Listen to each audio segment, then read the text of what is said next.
I'll be Len Dawson, Dick. Bum Phillips, he's uptight. As a matter of fact, yesterday when you asked him, is everybody going to play? He says, hey, it's the playoffs. They've got to play. And, of course, for Don Shula, the veteran of playoff competition, the man who engineered a perfect team a few years ago, a 17-0 season. His team winning the last three, allowing the opponents only 9 points in those three victories. Third winningest coach in history. Garo Yepremian delivers the ball. We're underway from Miami, from the 6-yard line. Robert Woods at the 20. He's got blockers, 25-30. Woods at the 40. And Woods finally out of bounds at the 45-yard line. Excellent return for Houston. Well, you talk about a big break early, and that's it, getting great field position. The Oilers come on the field. Quarterback Dan Pastorini, number 7, with Earl Campbell and Tim Wilson behind him. Well, Dan Pastorini is hurting, and so it's going to be Earl Campbell having to do most of the work offensively. Wide receivers, dangerous deep threat, 0-0 Ken Burrow. Guido Merkins, the rookie, was playing defensive back a month ago, and Mike Barber, good tight end. Dick, what they've done, they brought in another tight end. They're playing in with 2 tight ends. Number 87, Conrad Rucker, is in there. Rucker left, Barber right. Burrow, the only wide receiver. Earl Campbell gains only a yard, and you can bet they'll be king on Campbell all day. Check the offensive line for the Oilers. Sampson and Heyman, Mock the veteran at center, Fisher and Towns on the right side. They've done a great job protecting Dan Pastorini because they have the fewest sacks, 17 in the National Football League. They need it today because Dan is really hurting. Both quarterbacks are going to be the focal point of the defense, and the offensive line trying to protect them like crystal. 2nd and 9.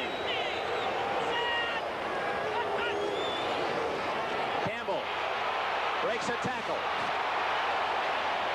Down at the 50-yard line on the carpet at the Astrodome, he may have stayed on his feet. I think you're right because he's such a powerful runner that the turf slipped right out from under his feet. You wouldn't get that on synthetic turf. What he does, he changes direction. That's the great ability of number 34, Earl Campbell. He was designed to go to the left, all the way over around to the right side, and right there the turf came up. Otherwise, he would have picked up a few more yards.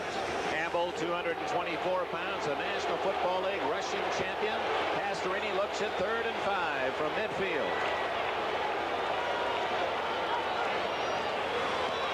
Tim Wilson. The Dolphins have held. Bob Baumauer, 73, spearheaded the charge. Houston will have to kick it away.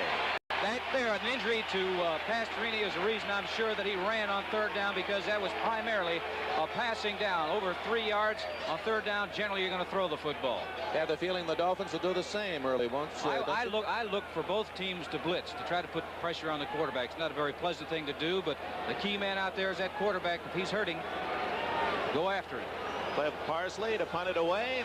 Deep to return, Jimmy Cephalo at the 10-yard line. Parsley averaged just under 39 yards a punt. Beautiful spiral. That's going to float into the end zone for the touchback. And Miami will put it in play at the 20-yard line. And Bob Greasy, number 12, brings his Dolphin offensive unit onto the field. Let's set that Miami offense.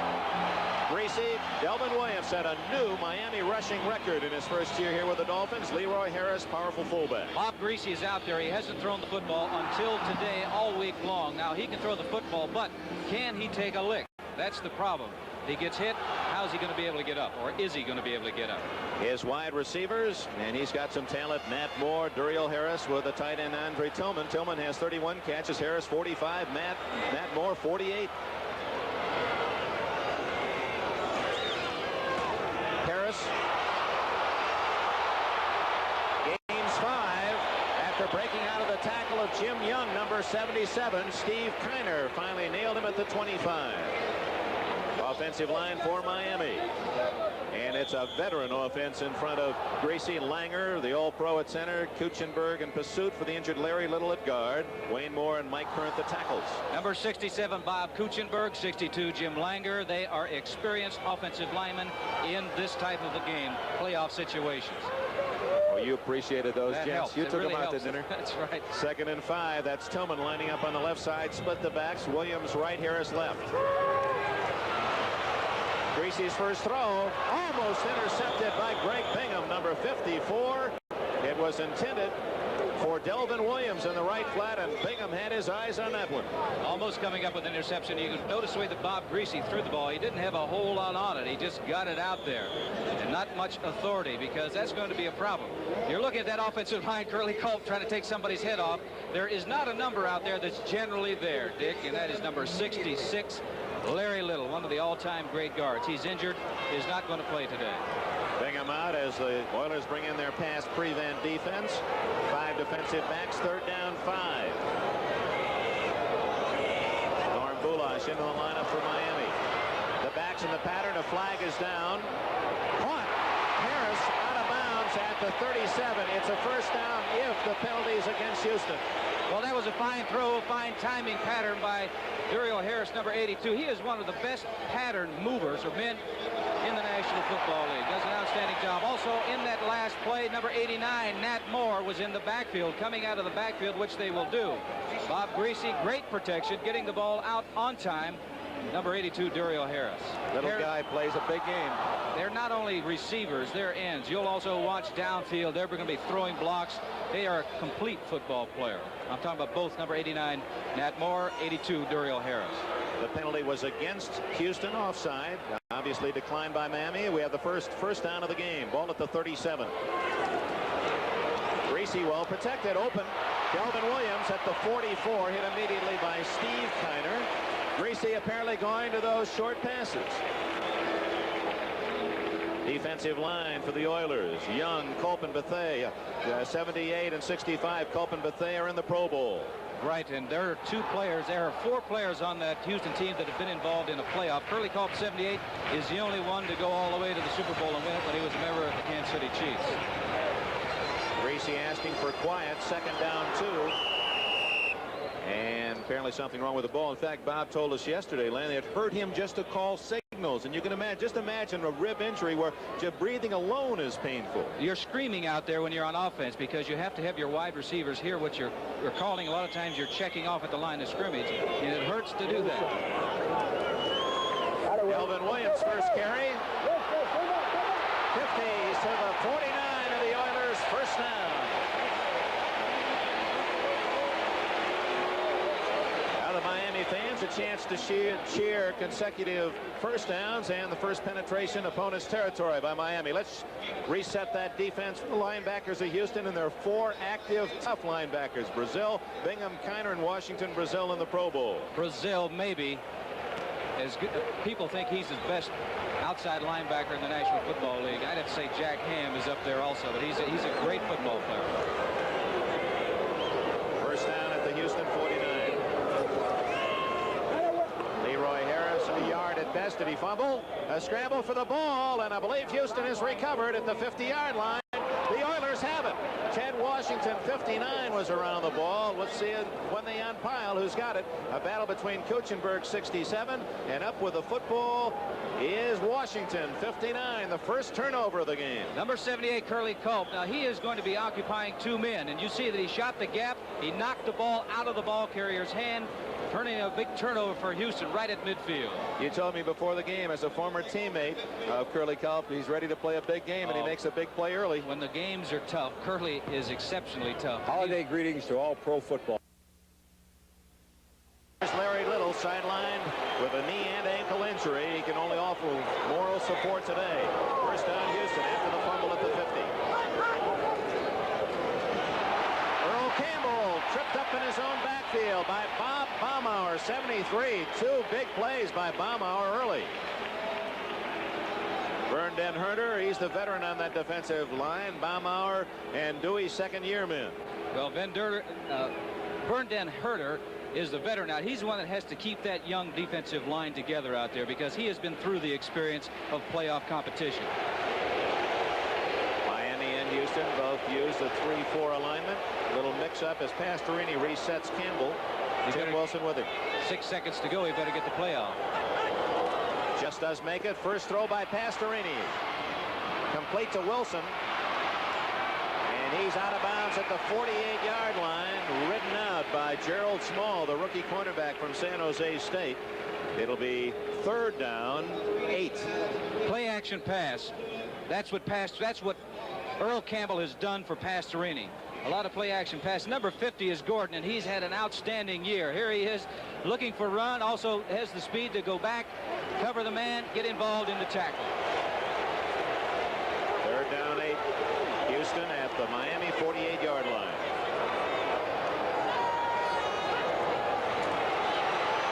Looking for Burrow. Intercepted and dropped. Oh my, Rick Volk, the veteran safety man, had his hands on that one as he timed his move perfectly. He had that read all the way. He was reading that pattern. He knew that he was going to go to Kenny Burroughs. The other receiver, Mike Renfro, is out for the year. He's not playing, so here's the man the pass reading third down situation is going to go to. I know that. If I know that, you know that number 21, Rick Volk, knows it also. Volk's 12 years in the National Football League. He's done his homework, and he was ready to pick that one off. He intercepted 4 this year. Parsley kicking to Nat Moore, who stands inside the 10. Don Shula using his ace to return kicks. Beautiful high spiral. They might have a chance at downing that one. Takes a Houston bounce, and Miami will have it around the 5-yard line. They mark it outside the 5 at the 6, and we have a timeout. 9 minutes, 8 seconds left first quarter. Miami, Houston, no score. Back Sports World for the 1979 edition on January 14th, and we have a gangbuster show for you. 6-yard line, Miami, no score. 9 minutes and 8 seconds left in the first quarter. Leroy Harris picks up about 7 yards. Harris, the bulky fullback, 220 on just a 5'9.5" frame. Well, he 5'9.5", but he is very, very strong. And it's tough to bring him down. You can't bring him down by grabbing him with your arms. You better put some shoulder pads on Leroy Harris. Down and about 3. Make it 2nd and 2 out at the 14-yard line. This is the quarterback's dream. 2nd and 2 as opposed to 2nd and 8.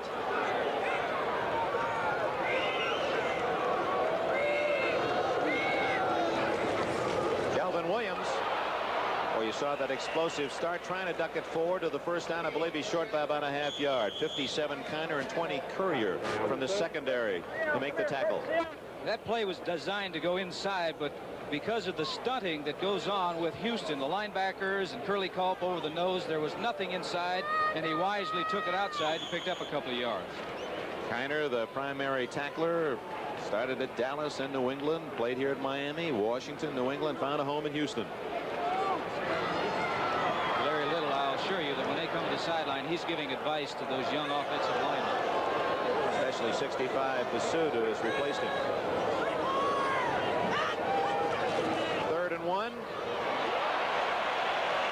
It appears he made it. He had to cross the 16-yard line. We'll see where they spot the ball. The offensive line did a good job of pushing back that defensive line because there was no penetration by Houston's defensive line, and they had about 6 men on that front trying to stop this short yardage situation. But Delvin Williams just glides behind his backs. Good block by Leroy Harris, the running back who complements his man back there. You know, the back is always going to be doing something. He's not carrying the ball. Most of the time he's involved in blocking, and a key block most of the time. First down Miami at the 17. 7.5 minutes left first quarter. No score. Greasy to throw. Incomplete to Leroy Harris in the right flat. Trying to set up a screen to the right side, and they're doing that more now with Leroy Harris as opposed to a few years ago when they had Larry Zonka. Zonka caught very few balls. So they gave that to the rest of the receivers, and Larry was just pounding it up the middle most of the time. But Jim Kick was their primary back. He come in on third down situation, much like Norm Boulash will also do with this ball club. Passing situation, you'll see him a lot of the time. 2 injured quarterbacks, Pastorini and Gracie, matched against each other in the Orange Bowl. Delvin Williams, nothing there. Fine defensive hit.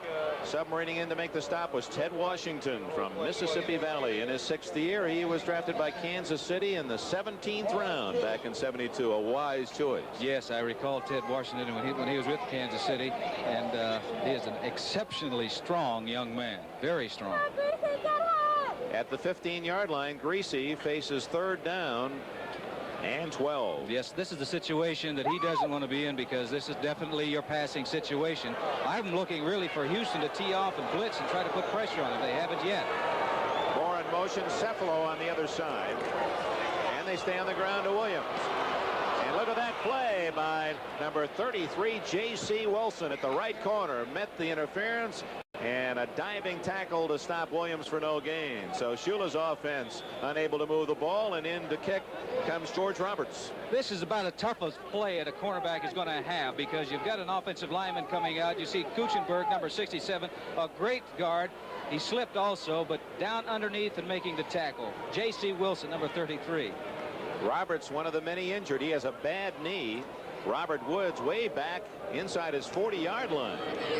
And that seemed wise. Nothing wrong with a knee on that kick. Oh, my! Free ball.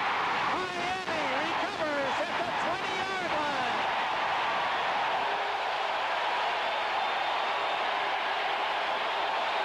Ernest Roan, number 55, gives Miami a first down at the 21 of the Oilers. Well, what the offense could not muster during that last drive, the special teams did with the fumble recovery. That was a great, great kick.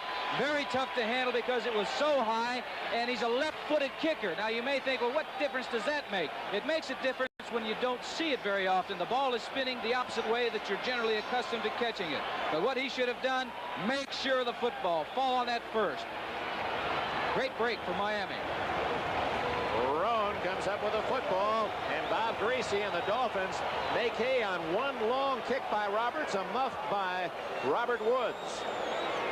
No score, 5:52 first quarter. Leroy Harris, ad-libbing, breaks a tackle, and he's inside the 15-yard line. He ran right over Greg Stemrick. Robert Brazil finally caught him traversing the field. A great run by Harris. Well, a big man like that is not supposed to have this versatility, but he has. It started off going to his right. He stops right there and reverses his field. The reason he's doing this is because Houston really chases. Now, here's a cornerback hitting about as well as he can, but never getting his arms around that big fullback, so consequently it didn't bring him down. Ball at the 14-yard line, 2nd and 3. See if Greasy goes to the air. Almost a free down for him. He is. Get him 6. Andre Tillman, touchdown.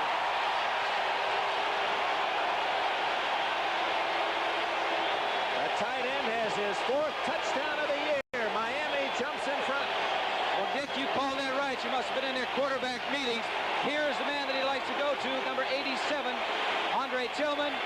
And you can see how valuable Bob Greasy is to this football team. Great blocking. They're trying to double cover the outside. That means linebackers are trying to cover this big tight end, and they're not going to get that accomplished too often. Nothing wrong with his arm. That's a strike to Tillman. He reads defenses as well as any quarterback. Andre Tillman, number 87, clutch player.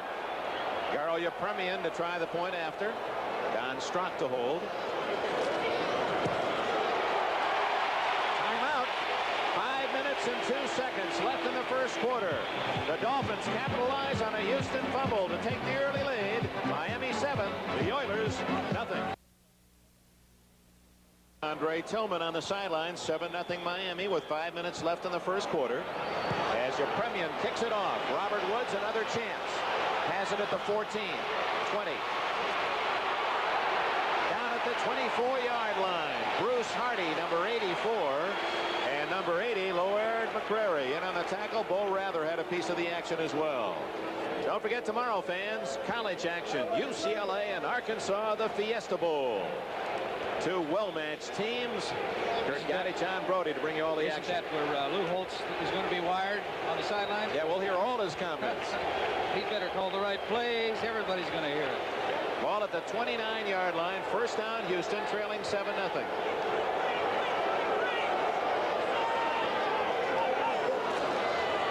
Earl Campbell. Gains only a yard, and again, Campbell lost his footing trying to cut back inside. Vern Denher then pounced on him. Field is going to be a disadvantage to Earl Campbell, it looks like. Let's check the linebackers and the deep 4 for the Dolphins. linebackers for Miami, Toll, Chambers, Gordon, and Bo Camper. And the defensive secondary, Thomas and Small at the corners, Foley and Babb at safety. Earl Campbell. What a hit by Kim Bocamper, 58. He's a big guy, 6'6" and 245. Not many men have brought Campbell down with one lick. Well, I'll tell you, I think they remember the last time that they met this Houston football team, because Earl Campbell had a picnic against the Miami Dolphins, but not this time. They've done their scouting very well, and number 58, Bo Camper, did a great job of shedding off the blocker and making a one-on-one tackle on this man, and that is not an easy job to do. Campbell, 5 carries, only 3 yards. 3rd and 10.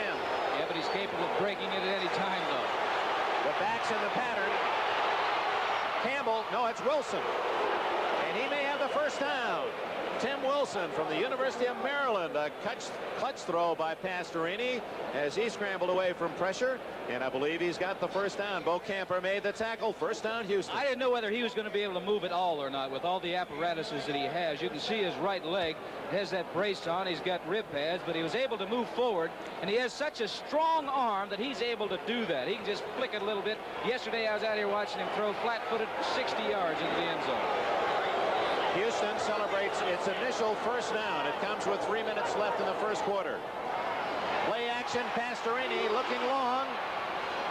Hits Richard Castor. Castor, number 88. He was questionable. They didn't know if he'd play at all. Has a groin injury. Picks off a big throw, a 12-yard gain. First down at the 50. Dan Pastorini has such a strong arm, as I was just mentioning a minute ago, that he can stand flat-footed where most quarterbacks can't. Most quarterbacks have to use those legs. But he's capable of throwing the ball 85 or 90 yards. So he can stand there flat-footed and just flick that ball out there. And he did it, and the thing traveled with authority some 25, 30 yards. Burrow in motion. Campbell goes the other way. Gains about 4 yards. Smothered by a defense led by Baumauer, 73, and Dewey, 77. Well, this Miami defense is doing a great job containing Campbell so far. 86 or 88 is Castor, and his job is to handle Gordon. It's kind of a standoff, but Gordon takes a shot later on. But here's where power is. You can see it right there with Earl Campbell. He got 3 or 4 yards strictly on his strength. Larry Gordon, who turned the play inside. 2nd and 6. Play action. Going long for Burrow. Charlie Babb, 49, had a better shot at the interception than did Burrow for the touchdown. Pastorini can usually throw it longer than that. Wonder whether or not he was restricted by that. I think what he was doing, Burrows is fairly well covered. He threw that ball up in the air because number 00, Ken Burrows, has the great leaping ability, and I'm sure Dan felt, well, if I get it up in the air, even though there might be a couple of defensive backs back there, he might still have a chance. But he's throwing most of that with his arm, and I was telling you what a great arm he has. But here it is, Burrows right here. He's thinking, well, maybe my man has just as good a chance as the other 2 defensive men to come up with a football. 3rd and 6 at the Miami 46.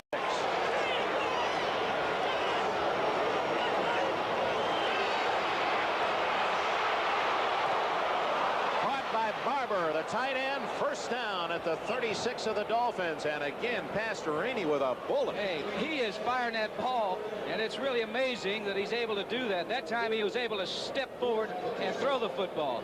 He can go back in the pocket straight back. I don't think that he's going to be very mobile back there, but you can see now he's rifling that ball, and he does take a shot right to the rib area that's been bothering him, and also the right. You can see right there is the shot. That's the elbow too, the right elbow. Right at the numbers, right exactly where you want the football. Barber, a brilliant young tight end, 2nd year out of Louisiana Tech with a catch. Pastorini hits Burrow. First down inside the 15-yard line. And the few Oiler fans here at the Orange Bowl have a chance to crow. Well, I'll tell you something, that Dan Pastorini is really showing me something, because I saw him. I know what he had to go through to get ready for this football game. He came out here. I accused him of being here at 9 o'clock in the morning to piece him together to get him out there. But he is such a tough individual, such a competitor. That's the reason he's doing so well out there this afternoon.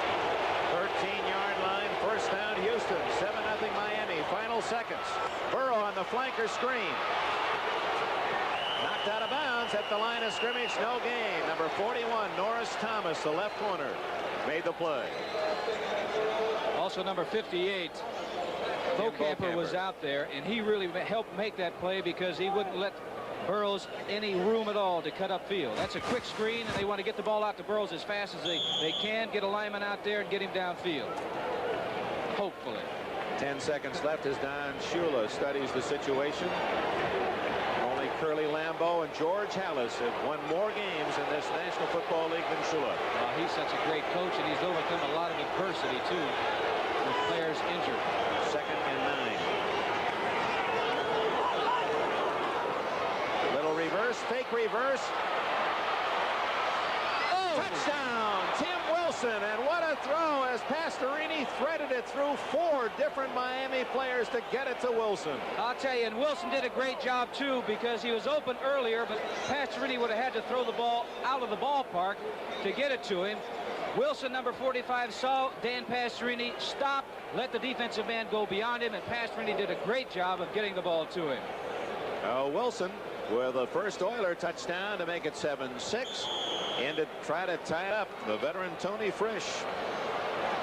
Now here's something too, Dick. Pastorini ordinarily is the holder, and this may not seem like a big thing, but it is to a kicker.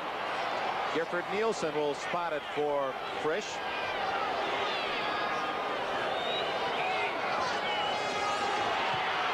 Right down the middle. Timeout with 3 seconds remaining in the first quarter. The Oilers have drawn even. Houston 7, Miami 7. It looks as if we've got a good one going in the Orange Bowl.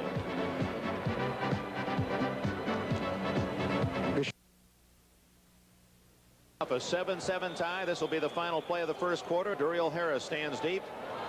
Dante Pastorini completed the last 4 in a row to get the Oilers on the board. Short kick. Bulash takes it away from Harris, 15, and he pays the price at the 19-yard line.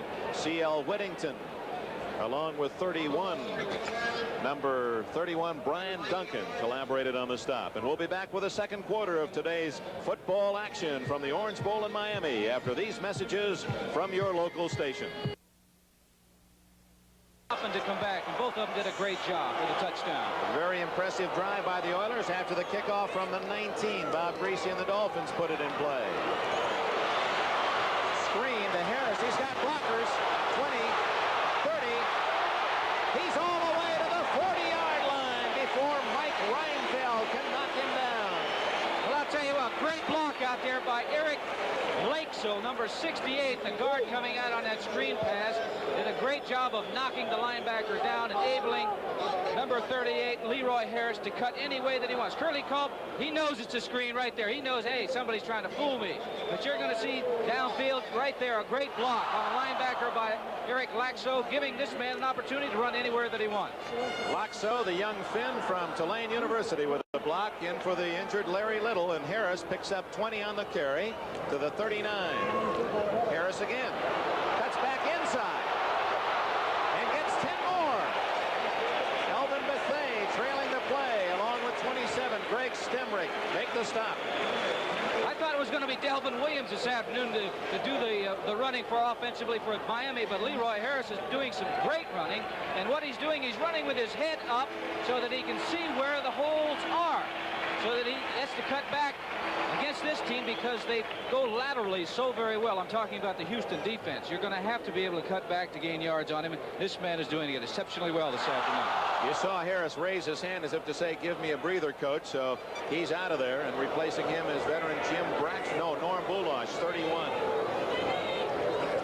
And it's Delvin Williams, popped hard by Brazil and company after a yard game. This telecast is presented by authority of the National Football League, intended for the private use of our audience. Any rebroadcast or other use of this telecast without the express written consent of the Miami Football Club and the National Football League is prohibited.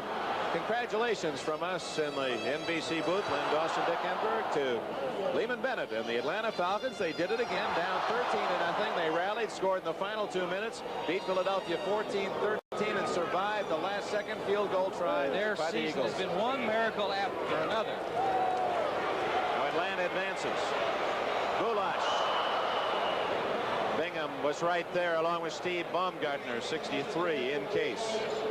Those stands do not reflect lack of interest in the game. The game is sold out, can't buy a ticket, but they're not completely constructed as yet. They're here for the Orange Bowl. You'll see on NBC in the Super Bowl, also to be televised here on NBC.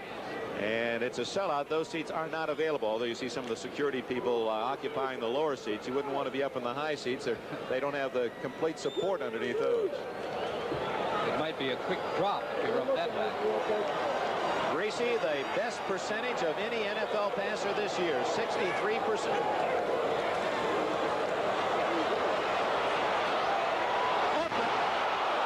But Harris couldn't get there. There's a case where Greasy didn't have enough arm. Harris wide open. That's the difference, I think, between Bob Greasy and Dan Pastorini. Now, he has to use his legs, and he can't do it all with his arm. I know Bob can throw the ball 50 or 55 yards. Well, this man here, Pastorini, can throw it about 85 yards. He had his man open down there, but he didn't get the ball to him the way he wanted to. See if he winces when he throws here, Len. Well, you know, he's winding up. He's stepping to throw. It's a short follow through, so you know that the ribs are bothering him. And of course, Kiner, number 57, is going to come in there and test the ribs for him a little bit too. More right with Cephalo in the slot, and Harris, three wide receivers. Greasy going long for Cephalo, and a beautiful play by 37 Mike Reinfeldt to break up a possible touchdown. And again, the ball just a little short. Yes, sir. Had the ball been out there, it was 6 points. And once again, that's a problem that Bob is going to have this afternoon. And I'm sure Houston realizes this too. They know how strong his arm is. But had he been able to get that football out there far enough, it would have been a touchdown, because his man Jimmy Cephalo had at least a step and a half on the defensive man. He had to slow up and come back for the ball. So Reinfeldt, out of the University of Milwaukee, Wisconsin, takes a seat doing his job. Robert Woods fumbled the last punt from Robert, stands at the 10.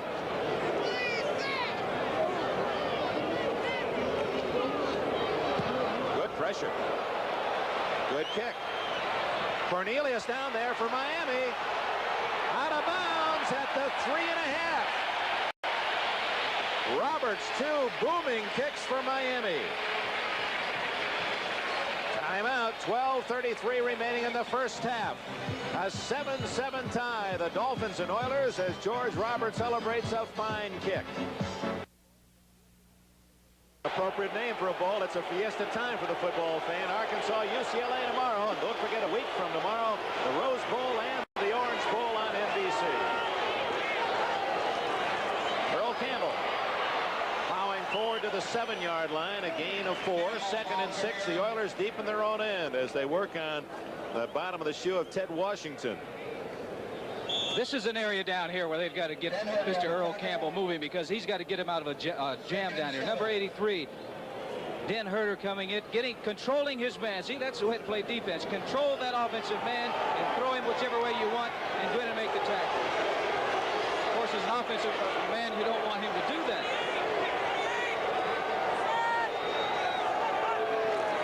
Campbell again. Boy, he gets a fast start, but that defense was waiting for him. A yard gain. A.J. Dewey from LSU spearheaded the charge. 77. Well, I tell you, they're doing a great job of controlling that line of scrimmage, not letting Earl Campbell loose. There is nothing there. Look at it. He's getting both hands. He knows that he's going to get nailed by A.J. Dewey, number 77. A great job. Look at, there's 4 men around that ball carrier. When you're doing that defensively, you're doing a great job. 199 yards was Campbell's best game of this rookie season, but he has about 20 so far in the first half today. 3rd and 5.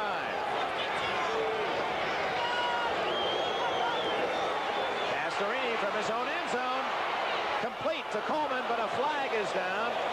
Coleman near a first down yardage, but I believe we have holding against Houston. Gives us a chance to introduce the officials. Dick Jorgensen is the referee, representing 72 years pro experience on this unit of officials, holding against the Oilers. And the 8 men that are in the zebra shirts today have 160 years combined officiating experience. That means they've been to a lot of locker rooms, haven't they? Thrown a lot of yellow flags. That's a lot of puckers and a lot of whistles. It's warm, 80 degrees, and I think what we're going to have is a measurement first. Miami will decide whether they want the penalty or not, depending on whether it's a first down for the Oilers. It's not a first down, so now Don Shula has a decision. You want to decline the penalty and force the Oilers to punt? Yeah, he's not going to take the penalty. He knows that they're going to have to kick out of that situation down there. Would you or did you ever play for a coach that might gamble down there, 4th down and inches? Not with that much time remaining in the first half and the score tied 7-7. Not if you wanted to work again next year. That's true. I imagine there are a few special fans watching this game in Pittsburgh and New England. The Steelers and the Patriots wondering. Also Denver. That's right, Denver, who they might be playing next week. Well, you're the punter. Parsley taking the snap. You're in your own end zone. And hit a short kick. Nat Moore on the run. 45-40. He's at the 30. And knocked out of bounds at the 23-yard line. Moore, a dangerous kick by Houston. Moore took it on the dead run. Well, he's such a dangerous man offensively, and he can do so many things. Now, he caught that on the dead run. A lot of return men would have gotten away from the football rather than take a chance. But he has so much confidence in his ability to catch the football and run with it. He goes after everything. Knocked off balance just enough to drive him out of bounds, but Miami in a 7-7 tie with 10:58 left in the first half. Great field position. First down at the 23. Great field position for Bob because he can throw the ball, he can run, he can do anything he wants down here.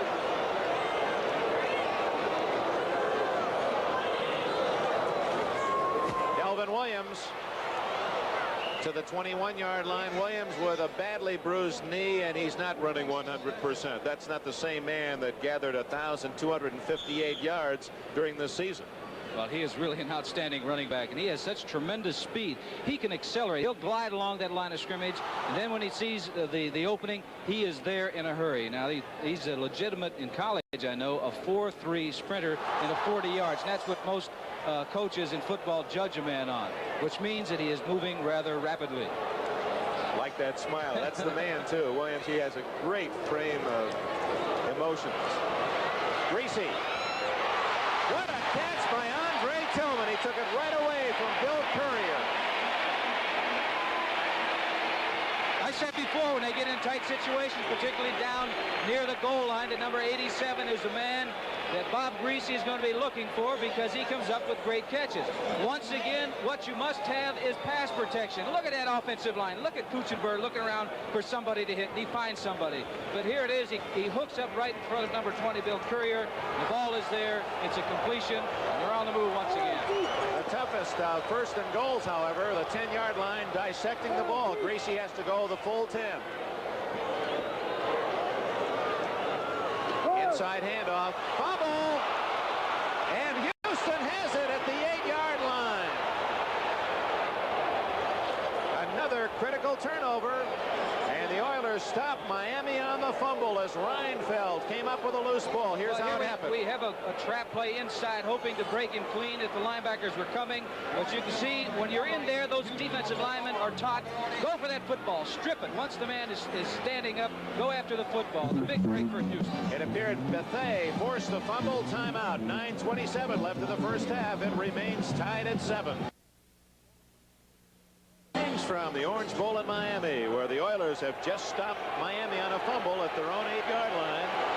Credit Curly Culp with his second forced fumble. Pastorini going long for Burrow. Yes, sir.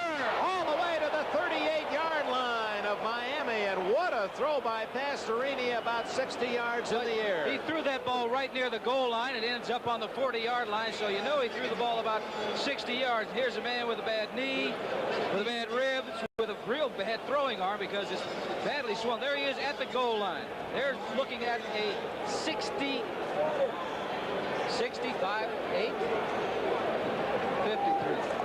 53 officially. I was thinking that... But he was 7 yards behind the line of scrimmage. I was thinking that he's doing so well, maybe Vaughn Phillips next year is going to beat him up before all the games. That's getting out of the hole in a hurry. First down at the 39.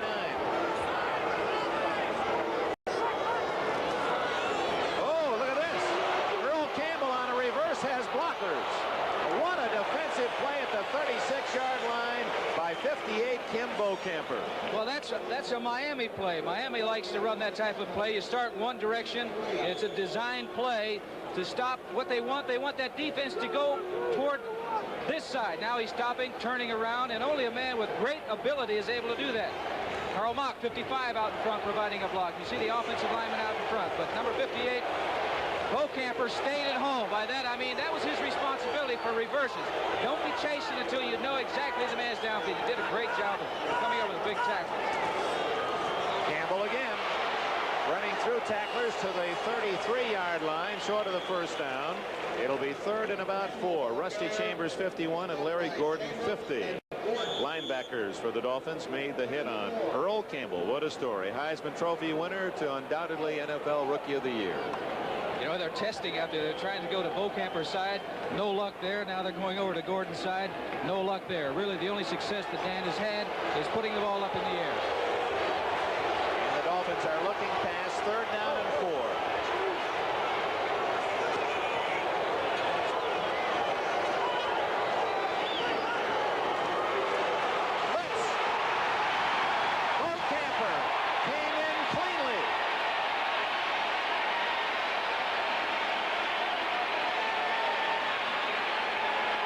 He's having a big first pass. He's having a great. I was wondering when they were going to do this, because here's a man that is crippled up and is not healthy, can't move, and he knows it. That's the wisest thing that Dante could do, is hit the dirt. Bocamper, who had 8 sacks, second on the Miami team this year, second only to Den Herter's 9. And that takes Houston out of any possible field goal thoughts. And Nat Moore retreats to his 10-yard line as Parsley from Oklahoma State in punt formation. Line drive punt. That's going to go easily into the end zone. So Miami's ball at the 20-yard line. Now the Dolphins lost a lot of real estate, however, on that fumble down at the 8. Now they're back at their own 20. 6:39 left in the first half in the Orange Bowl. Dolphins 7, Oilers 7. This one, and we hope you'll enjoy the game tomorrow here on NBC. The Fiesta Bowl, Arkansas, UCLA, 3:30 Eastern Time. 7-7 tie.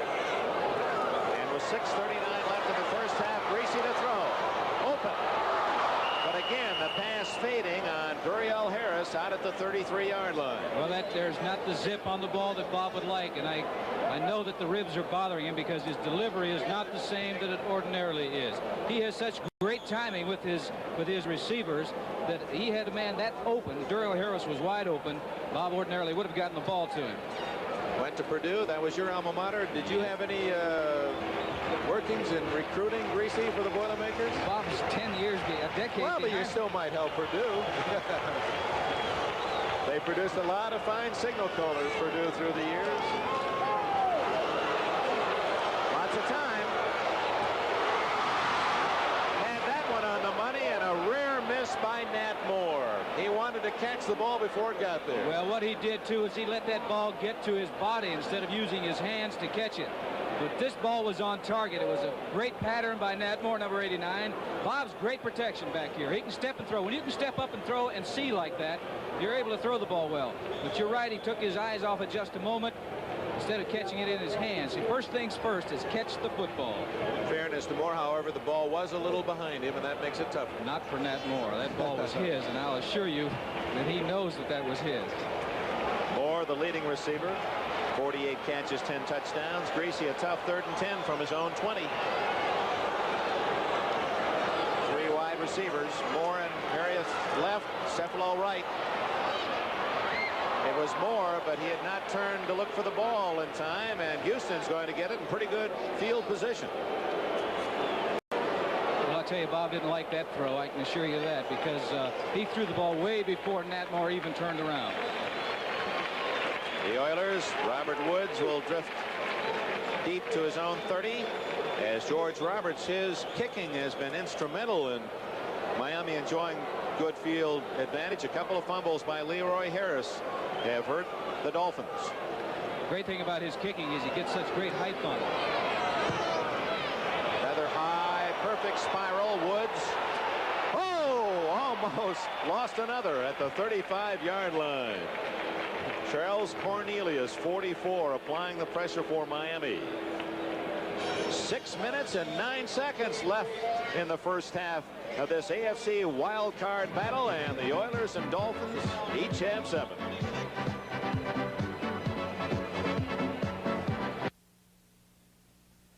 Miami, temperature in the high 70s, sellout crowd 75,000. Dan Pastorini, look at those statistics. He's had a big first half for a man licking a lot of wounds. He's got a man open. Barber at the 20, all the way to the 9-yard line goes the tight end of the Oilers, and Pastorini clicks again. Well, that was a beautiful, beautiful pass, because it was a nice soft floater, but it was led perfectly. He was able to catch it over his shoulder right in stride. As I was saying before, Pastorini, if he's playing this well, being hurt like he is, Bum Phillips may decide next year to make sure he's hurt before every ball game. But look at this, great protection, and that's what Earl Campbell has done for this man. He's provided an opportunity for him to throw a lot of play-action passes, and what that does, it freezes the linebackers for a split second, and also the defensive backs, giving your receivers an opportunity to get in the open. Gerald Small saved the touchdown after Barber beat him. Here's Campbell to the 6-yard line. Barber, the tight end, not only a fine blocker, 6'3" and 235, but the second leading receiver for the Oilers this year, and many feel that he's ticketed for all-pro recognition. Well, with Kenny Burrows so predominant in that offensive plan of the Houston Oilers, they double him quite a bit, which means that the tight end is getting one man covering him instead of two, and a lot of times it's a linebacker. And he has very fine speed. He'll run about a 4.6 40, which means that he's moving pretty good for a big man. Pastorini has completed 7 passes in a row. 2nd and goal. He's going to throw it to Wilson. What a hit. Number 41, Norris Thomas, the left corner, greeting Wilson at the 4-yard line and did not allow him an inch forward. You said greet him. You don't like those type of greetings. You know, you're giving greetings this time of the year, but he said, come in my area, mister, and you're going to pay for it. But this is a little play-action pass, trying to get Wilson in motion and just dump it out to him, hoping to get a step on the linebacker, which he did. But here comes Norris Thomas, number 41, making a real fine hit. Ball at the 5, 3rd and goal. Pastorini has completed 8 straight passes. Crowd giving Pastorini some problems in his signal calling. Campbell. What a play! A.J. Dewey.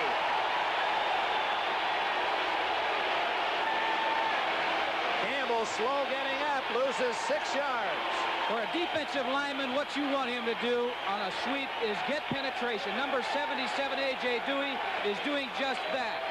Nobody blocks him, or he sheds the block and comes up with a big tackle, making sure now they're going to have to go for 3 points instead of coming up with 6. And Tony Frisch, like Garo Yepremian of Miami, has had a great year. He's missed only 4. Only 4. Look at that, 14 out of 18. 28-yard attempt. Blocked. It's blocked. And listen to this crowd now. Bokamper got it.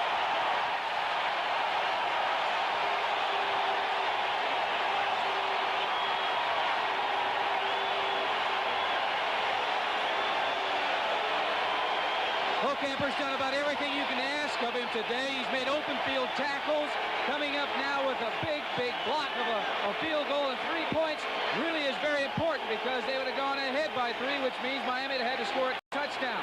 Miami's defense is bent somewhat, but they don't give up that many touchdowns. At least they have not of late. In the last 3 ball games, Don Shula told me that he's really happy with the defensive unit. They're really playing very well together. And you must have defense if you're going to win championships. Bokamper is 6'6", and he leaped right in the middle of that line and got a piece of the ball. So first down, Miami at the 20 and a 7-7 tie. Delvin Williams outside for 7 yards to the 27. Clock running, 3.5 minutes remaining. First half. Good block by Leroy Harris to lead Williams around the corner. Well, that was an excellent block, because what Dell was doing, he was just following his fullback, number 38, Leroy Harris, and he provided an excellent block on the cornerback, giving Williams an inside lane to run. picking up about 7 yards, which is a good play. Anytime you pick up over 5 yards on first down or any down, that's a good play. This game not as wild as the 35-30 Houston win in the Astrodome a month ago, but it's had plenty of excitement and a lot of big defensive plays. 2nd and 3. Harris, first down at the 34. Harris has had a good first half running the ball when he's been able to maintain possession, but he has had 2 critical fumbles. Did you notice that time he had both arms locked around that football, because the one thing that he doesn't want to do is give it up again, because that really works on your mind. If you make a mistake like that and cough up the football, you start thinking about that rather than running with the ball. As you were saying, thinking too much, Tony Frisch must be thinking, what do I do the next time? He planted a little thought in his mind. First down, Miami. He wants to go long. Broken up by Reinfeld, who cut in front of Duriel Harris and got a piece of the ball. Reinfeld said, wait a minute, I should have been going the opposite direction with that ball, because he definitely, that was his. He was zeroed in on that. He guessed right. He was reading the pattern all the way with Duriel Harris coming in the middle, but he forgot one thing, and that's to intercept the ball. You saw Reinfeld and Wisconsin-Milwaukee. He will have the honor of being the only player ever to go into the pro ranks out of that school. They have no college football program anymore. Now he's it. I mean, after he left, they decided to give it up. I guess he could tell his friends that. Bob Greasy, the counterpoint to Pastorini. He's not had a good first half. He wants to go long.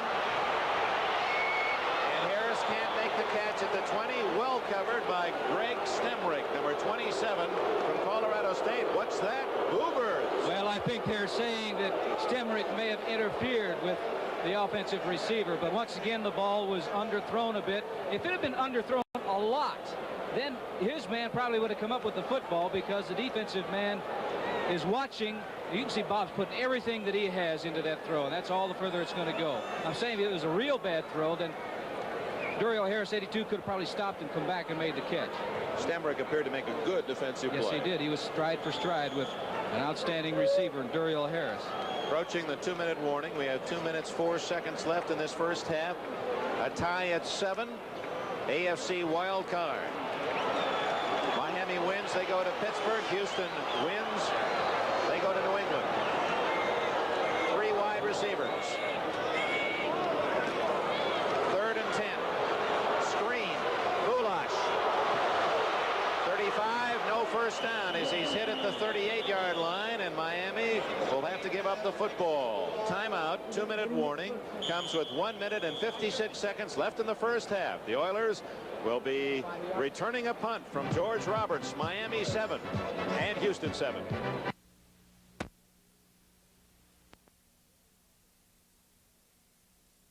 Kick from George Roberts. Dick, he's worried because he has been letting that ball control him rather than he controlling that ball, because the last one he almost missed. Not unlike a baseball infielder. You have to charge the ball and make the play yourself, not let the ball play you. He's one of many long shots on this Houston team. Where did he by come Kansas City. Yes, he was out of Grambling, I know. And of course they've got Durden. He was a concrete truck driver, walked in and says, give me a job. And how about Jim Young, starting defensive end? He was a fireman, still is in Houston. He's starting a lot of fires out there now for that offensive line. 1:56 left in the half. A dying spiral. And he has let that one bounce. And Cornelius is going to let it roll. The Dolphins surrounded at the 12-yard line. Roberts' kicking has been a big factor for Don Shula this first half. Well, he has done a great job, and as I said, Robert Woods, number 42, isn't controlling that ball. You can see he did the wise thing that time. He got out of the way. And a man that Roberts is doing a great job of getting it way up in the air with great height. If Miami wins, we'll be chatting with you from Three Rivers Stadium next Saturday as the Dolphins will play the Steelers. And then it would be Denver at New England. If Houston wins, it'll be Denver at Pittsburgh Saturday, Houston at New England on Sunday. In the NFC, the Rams will host Minnesota on Sunday, and it will be Atlanta, Dallas on Saturday. Campbell, no gains. So Earl Campbell, that's his 13th carry of this first half, and he has only 14 yards rushing. Unfortunately, not hurt when he slipped on that what's the remnants of the carpet on the sidelines here in Miami. It's kind of the way his afternoon has been going so far, though. Nothing has been there. Miami has done a great job of shutting him down. You know, those statistics are amazing because this man is, I think most people feel, the best running back in the National Football League. Averaged nearly 5 yards a carry, 1,450 yards total, NFL rushing champion. Pastorini, however, has had a big day. Stays on the ground. Wilson. That was a trap off a pitch, and Wilson has near a first down. You talk about Wilson. He also has rib problems. The whole starting backfield, Pastorini, Wilson, and also Earl Campbell, all have cracked ribs. It's incredible, isn't it?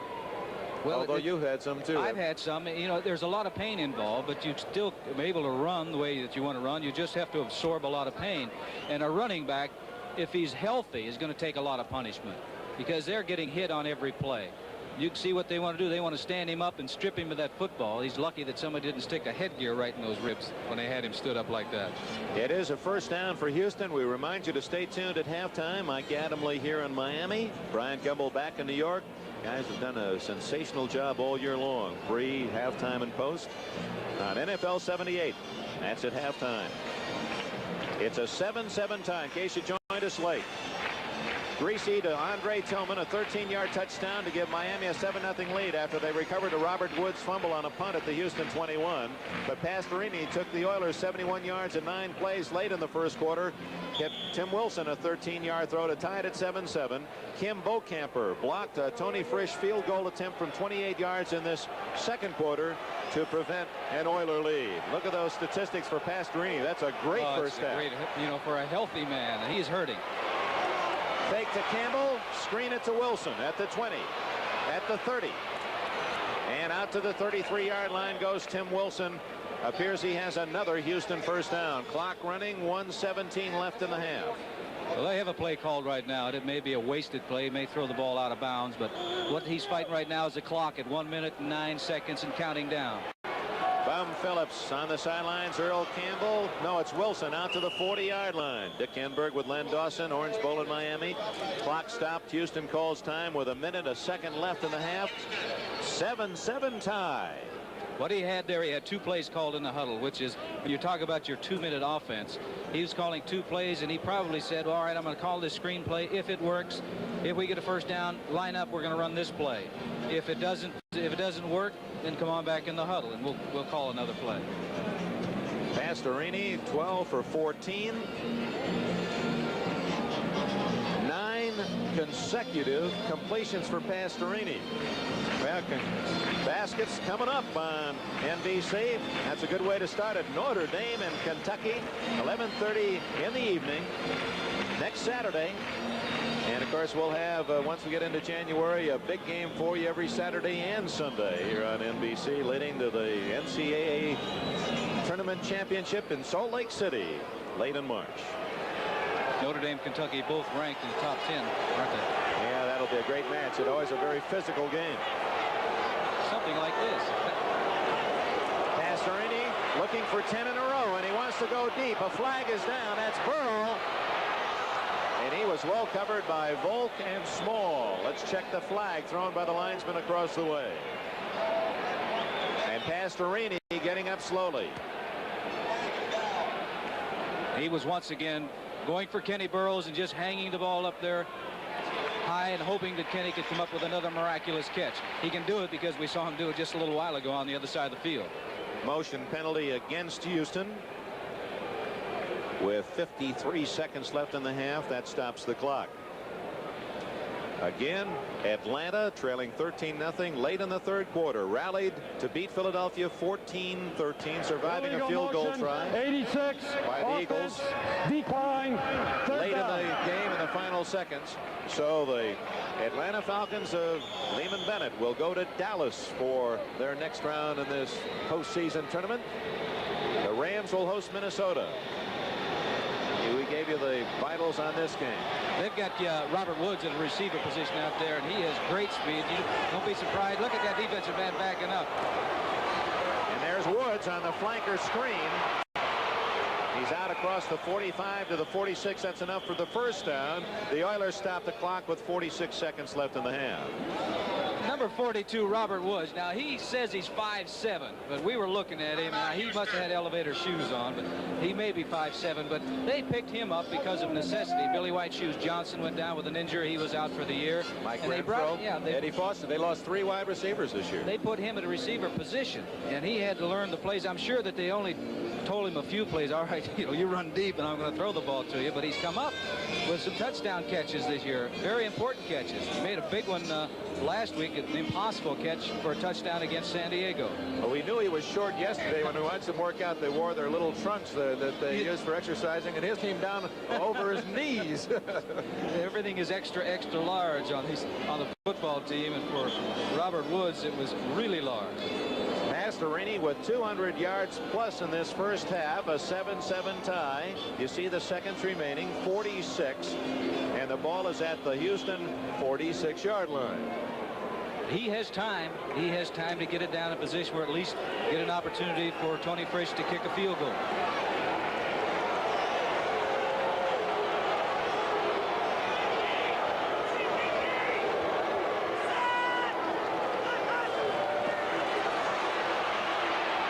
Pressure. Oh, and it's caught by Barber. Barber at the 40, the 35, and out of bounds at the 28-yard line. Oh, that was a pinball machine at work. That ball was in and out of 4 different hands. It's who is going to come up with it at the end is the important thing. Pastorini is under a lot of pressure. They had a 4-man rush this time, and he just does get it away as he gets hit. The ball is thrown high. There's one hand on it. That was Wilson. Gordon. Still keeping it alive. It's like volleyball. Wilson again. Wilson again. He had 2 shots at it, still didn't come up with it. Barber finally coming up with it and makes a good move, not only to gain yards, but get out of bounds. One of the new NFL rules in effect here in the playoffs. One teammate to another. A legal catch. And Houston is now at the Miami 27 with a first down. Wilson flag down, and so is Wilson at the 24. And the flag thrown in the backfield of the Oilers. And Bum Phillips must be thinking, uh-oh, must be off. Yep, holding. Oh, the one thing offensively you do not want to do, particularly on a running play, is to come up with a holding call when you get down in field goal position. Particularly, you got 29 seconds remaining in the first half. But there have been more and more holding calls on running plays than on pass plays this year with the liberalization of the rule. Some of the blockers who are able to use their hands protecting for the passer forget, and they wrap around on a run. 55, offense, still first down. Veteran center Carl Mauck from Southern Illinois, guilty of the infraction. You would think that Carl, all the years he's been around, would learn how to hold a little better. Don't make it so obvious. Ball at the 36-yard line. Just say, we don't mind you holding, just don't get caught. Double wing. Pastorini to Wilt, to Woods. Beautiful pump fake by Pastorini. Woods had a step on his man. The pass just missed. Well, that's the advantage of, say, a Kenny Burroughs with his great height. That here's a man that's 5'7", and the ball thrown that far over a defensive man has to be exactly on target. And one thing that Dan didn't want to do is come up throwing the ball short, make it too short and get an interception, because he at least wants an opportunity. He's got 22 seconds remaining, and anything can happen. A first down, and they're in field goal range. Well, he wasn't going for 3 on that throw. Well, a great pump fake to Kenny Burroughs on the left side, trying to hold the defensive backs, then going to Robert Woods down the middle. Barber split away on the right with Woods wide right. Burrow to the left. Woods. Did he catch it? Yes. At the 22-yard line, a legal catch. The fans didn't like it, but they say Woods had it long enough. Well, he may be 5'7", but he looked 10 feet tall on that play, because there is a big catch. As you can see, the ball is thrown high, and he's got to go up after it. And it's right on the sidelines. He knows he's going to get nailed. And you could see his head there following that football and concentrating on it. Oh, he didn't have it for long, did he? You can see why some of the fans were upset. Woods, who was out of football for a couple of months, came to the Oilers just 3 games ago, and that's his 8th catch since joining Houston. You can see on that last play, Dan Pastorini was not looking at his receiver. He was looking the other way, and the last second came back and threw it to Robert Woods. No time taken as Woods goes off the field, and there's also an injured Dolphin on the play. It appears to be Norris Thomas, number 41. That could be a severe blow. This quarter, Dan Pastorini has passed for 174 yards. Now, you can put that into perspective. Well, I'm telling you what has happened, that the one thing that he didn't want to have to do is rely on the passing game. He was hoping that the running game with Earl Campbell would click and take some of the pressure off him, because he knows that, you know, they had to piece him together to get him out here. But he has had to do it. Let's see if you carry that out over 4 quarters. We're talking about a game in which he'd be throwing around 600 yards. That would be a record. Tony Frisch anticipating a possible shot at a Houston lead at halftime with 14 seconds left. Thomas comes to the sidelines, replaced by Charles Cornelius, 44. You know, Pastorini has sized up that substitution. I'll tell you, Tony Frisch the last time had it blocked, and he's thinking to himself, I've got to get the ball up in the air if I get an opportunity to kick. Now Thomas is okay. He stays in at the left corner.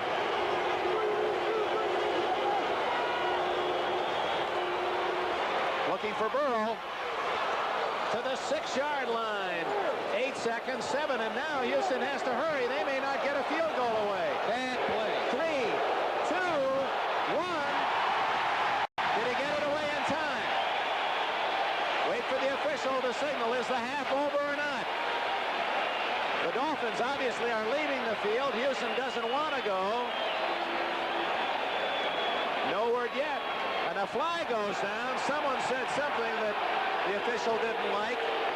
And that will be imposed at the start of the second half unless we still have a play left. Mom Phillips is saying, did he stop the clock in time with that pass? Well, I'll tell you, they had more than 11 men on the field anyway, because the field goal team came on. The offense was staying out there trying to get rid of the football, but they shouldn't have thrown that. If they were going to throw the football, it should have been into the end zone, because they just didn't have enough time to get another play off if he was stopped short of the goal line. Interestingly, Bum Phillips has almost all of his Houston team on the field, and almost every Dolphin player is back in the locker room already. As far as they're concerned, it's over. They're going to influence their team, and all the players you see on the field belong to Houston. Bum Phillips, in all of his Texas wisdom, trying to figure this one out. Well, I'll tell you what, Carl Mock better cool down a little bit down there, or they could throw him out of the football game, and that will do Houston no good whatsoever. You can plead your case with the men in the striped shirts, but they're going to make the final decision. Isn't it ironic, Glenn, that here's Pastorini in one of the outstanding quarters ever in playoff history, and yet another completed pass caused the problem? Yes, but I think what Dan should have done is gone deep, going to the end zone, because he took away an opportunity to kick a field goal. Or did he? The officials have not given any official signal yet. I'd love to be eavesdropping on this one. Here we go. Referee Dick Jorgensen. Illegal motion on the offense. Offensive foul. Last play of the half. After the half was over, unsportsmanlike conduct on the offense. We will start the second half with a 15-yard penalty on the kickoff. That's pouring salt in the wound for the Oilers. Bum Phillips' team denied a chance at a last-second field goal. Instead, are slapped with a 15-yard penalty. Will start the second half in the hole. Well, the tumult of this first half is over, ladies and gentlemen. At the intermission at the Orange Bowl in Miami, the Dolphins 7, the Oilers 7. Yard line after that 15-yard unsportsmanlike conduct penalty. Duriel Harris for Miami at the 21. 7-7 tie. Harris to the 40, all the way to the 48-yard line. Hurdling over tacklers, and the stop made by Al Johnson along with C.L. Whittington.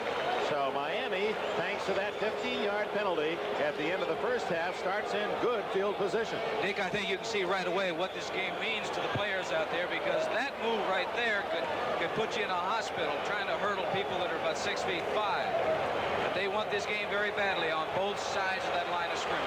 You see the first half statistics dominated by Houston, but the score is 7-7. Greasy did not have a particularly good first half. Elvin Williams gets 3 yards to the Houston 49. The Devil, they call him. Greg Bingham, number 54, made the stop. Kiner also in on the pile. Dick Enberg, Len Dawson. Second half, sudden death. The playoffs, the second season, they call it. Well, it's been a strange first half because the ball changed hands several times and also some unusual plays, ending up at the end of the half. But Houston was penalized 15 yards for unsportsmanlike conduct.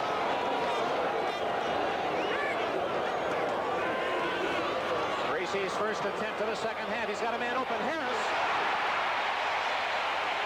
First down at the 30 of Houston. I'll tell you that number 82, Duriel Harris, is considered one of the best pattern move men in the National Football League. Besides, he's got great speed. Now, Greasy's getting great protection. You see number 67, Bob Kuchenberg, looking for somebody. It was a timing pattern. He threw it back way up in front of him. You can see the offensive line. Curly Culp getting very little penetration at all. If he gets by him, there's somebody else to greet him. And that somebody else is number 68, Eric Laxalt. He's a young man from Tulane filling in for the injured Larry Little. Nothing there for Leroy Harris as he tries to center the line. Curly Culp, 3 times All-Pro. He's made the Pro Bowl again this year. 5th time for Culp, who was drafted first by Denver and was a teammate then of Len Dawson with the Kansas City Chiefs in their Super Bowl year. He's such a great player, and we said earlier that when the games get very important and very tough, Curly is there. Now, the last time 2 men blocked him, but that time he came up with a big play. For Curly, he takes quite a beating in there. Although he's a big man, he's always getting hit by at least 2 men on every play. Norm Bulish, 31, replaces Harris. Greasy again. Good protection. Almost intercepted. Tillman was open, but Mike Reinfeld had the ball thrown to him. Check that, Bill Courier. It's Courier, 20, who had a shot at an interception. They came with a linebacker that time, trying to put pressure on Bob Greasy, but this is not a good throw, because number 87, Andre Tillman, he's a guy faking outside, coming across. He has his man beat. You can see right there, but the pass is thrown way behind him, and no one's more surprised than number 87, Andre Tillman. Do you think Greasy thought that he was going to cut inside rather than outside? No, I don't think so. I think it's just a poorly thrown ball. 3rd down and 9. 3 wide receivers, Moore, Cephalo, and Harris, with the tight end Tillman out. Intercepted. Stemrick. Greg Stemrick is tackled back inside the 10-yard line by Nat Moore. Stemrick, who had 3 interceptions on the regular season, and Houston has stopped Miami again. It's been the defense allowing both teams to move up and down the field, but inside that 20, no, sir. I'll tell you, Bob Greasy would like to have this ball back because it took off on him. It's not a good throw. It's high, as you can see. He was going for Nat Moore. There's just no way that he could come up with the ball. And when a ball is tipped in the secondary, if you run a good pattern, there's only 1 offensive man there, generally 2 defensive men. We'll be back. Houston will have the ball at the 9-yard line early in the second half. In the Orange Bowl, sundown, and that's the beginning of the Hanukkah celebration. All of our Jewish friends, we wish you a very special holiday, and of course a Merry Christmas to all tomorrow. Up the middle, and a flag goes down, and so does Tim Wilson after about a 5-yard gain. Bob Baumhauer, 73, made the hit. It is holding against Houston. Well, I think the last 2 running plays that they've had, one before the half and this one, they've come up with a holding penalty. And on a running play, and that's a situation where that should not happen. And a lot of things shouldn't happen, but they do happen. That's why it's such a crazy game. Holding number 73, offense. Greg Sampson, the left tackle from Stanford, regarded as the best offensive lineman in an outstanding offensive line. Again, this line protected Pastorini better than any line protected its quarterback. Pastorini was sacked only 17 times this year. He's in the hole. 1st and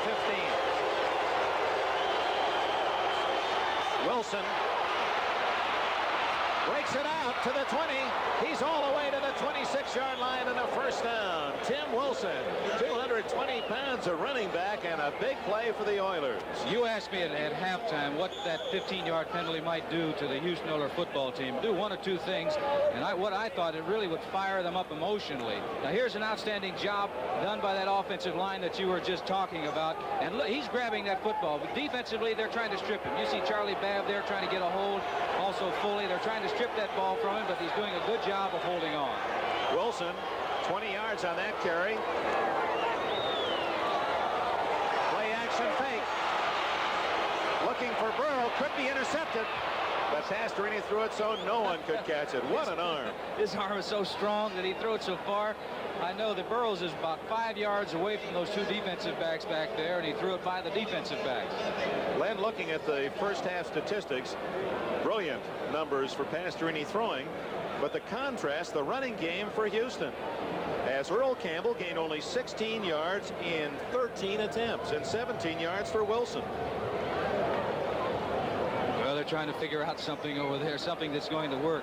The defensive unit, the coach gathers the defensive backs, and the defensive backfield coach will get him over there and go over some things that they think they may have to make an adjustment. Now, this could be making an adjustment here during the half. And it gets right down the way you did it when you were a kid, getting out in the dirt and drawing it up there and say, okay, you go here and you go there.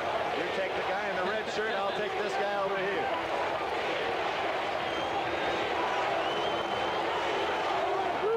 Trap, Wilson, short yardage. Center of that Miami defense, tough against the run all day. Dan Herder and Baumhauer made the stop. Well, what you're looking at, Dick, I think is they're using Earl Campbell as a camouflage back there because he has yet to get his hands on the ball in the second half. He did absolutely nothing in the first half, and they're thinking that perhaps Miami is keying on him so much that maybe Wilson would have a better opportunity to get open. 47, Ronnie Coleman is in for Campbell.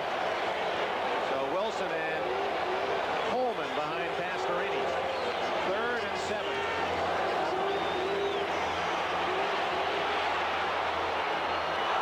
Almost intercepted.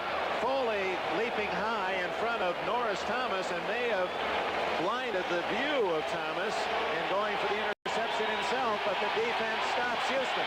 Well, Dan Pastorini is a tough individual. He knows going back there throwing, he's going to take some licks. And, brother, there it is. The right ribs, the right knee, the right ankle, the right elbow. He's down, but not for long because he jumped right back up and got off the field.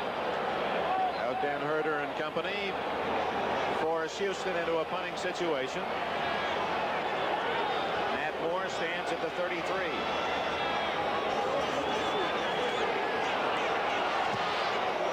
Parsley's kick, a good one. Moore, fair catch all the way back at the 22-yard line of the Dolphins. That's a whale of a punt by Cliff Parsley. Timeout, 10:50 left in the third quarter. Houston 7, Miami 7. Fiesta Bowl, then on New Year's Day, the Rose and Orange Bowl, and also next weekend, 2 AFC playoff games. There's also going to be a big game down here on the 21st of January in the Orange Bowl. Super Bowl on the 21st. Leroy Harris with a block. Fights on to the 28-yard line where Brazil and Willie Alexander team up on the stop. Leroy Harris in the first half led all rushers with 37 yards. Good cutback by number 38, Leroy Harris. He was trying to get outside. It wasn't there, so he planted that right foot and dashed inside, picking up a good gain. 4 or 5 yard gain on first down. Bob Greasy will take that right there. He's planting his foot because the outside was not there. Second down and a long 5 for the Dolphins.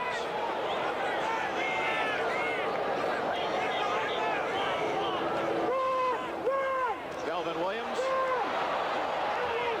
for a couple, maybe only a yard before Jim Young, number 77, and Ted Washington, 59, make the hit. Number 19, Willie Alexander of the Houston Oilers came up to force that play and turned it back inside, but we're talking about Pastorini being hurt and everybody over the rib problems. Well, here's a man that just had the wires taking out of his jaw. He had a broken jaw, and he's out there playing with a broken jaw. I talked to him yesterday, and I said, one thing, does it hurt? And he said, well, no, the pain goes away. The only time it hurts is when somebody catches one on me. that old joke, only when I smile. Huh? There's Willie Alexander at the left corner. 3rd down 4.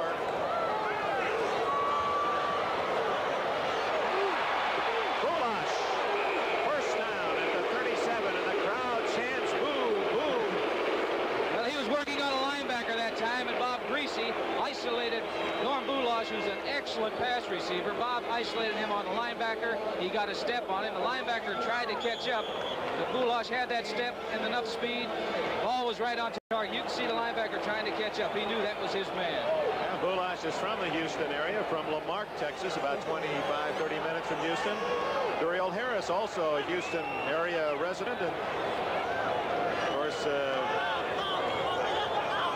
Delvin Williams is from Houston, Texas. So there's a good representation on this Miami team. Here's Harris, almost on cue.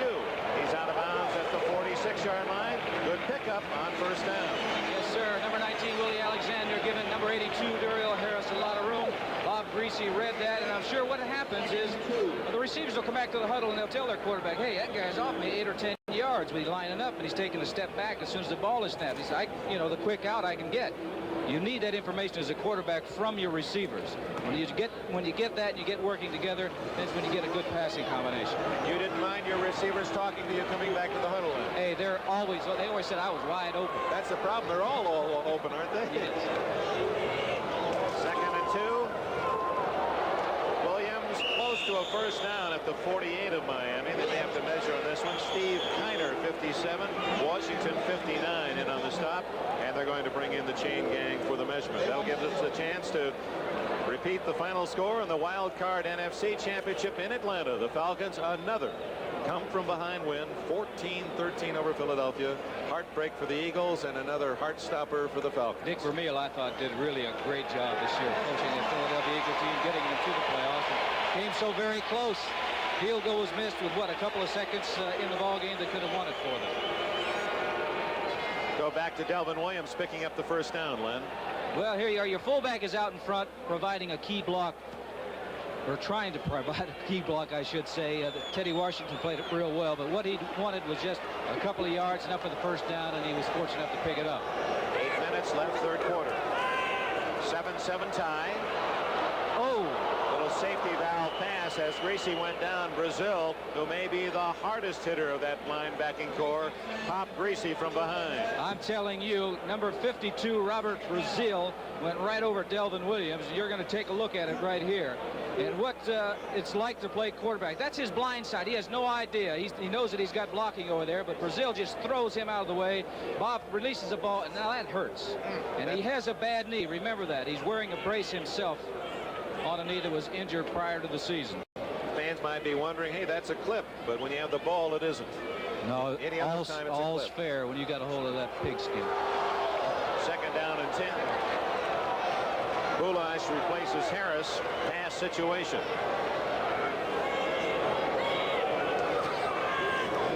Williams. Nice cut. First down at the 41.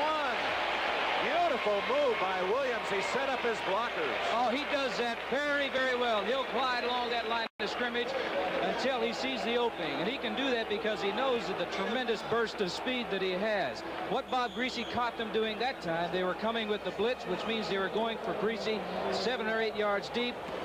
And so consequently, there isn't the pursuit laterally. Now, I said before, number 89, Nat Moore 82, they're not receivers, they're ends. Part of their job is to help those running backs to block, and he does a great job. It was not a first down, just short. 3rd down and about a foot. Offside. First down anyway at the 40-yard line as Bulash took it in. Now we'll check whether Houston was offside or whether it was procedure against Miami. It looked like Houston jumped off sides because Bob Greasy was altering his cadence at the line of scrimmage. You have about 6 men down in a short yardage situation. They're thinking one thing, I've got to stop this run, stop this first down. Can you give us an idea of how he alters that cadence? Give us a... Well, it might be a hut count. He may go hut, hut, hut, which is rhythmic. But then all of a sudden he may go hut, hut, hut. just get those defensive men a little edgy. And Bob does a great job of that.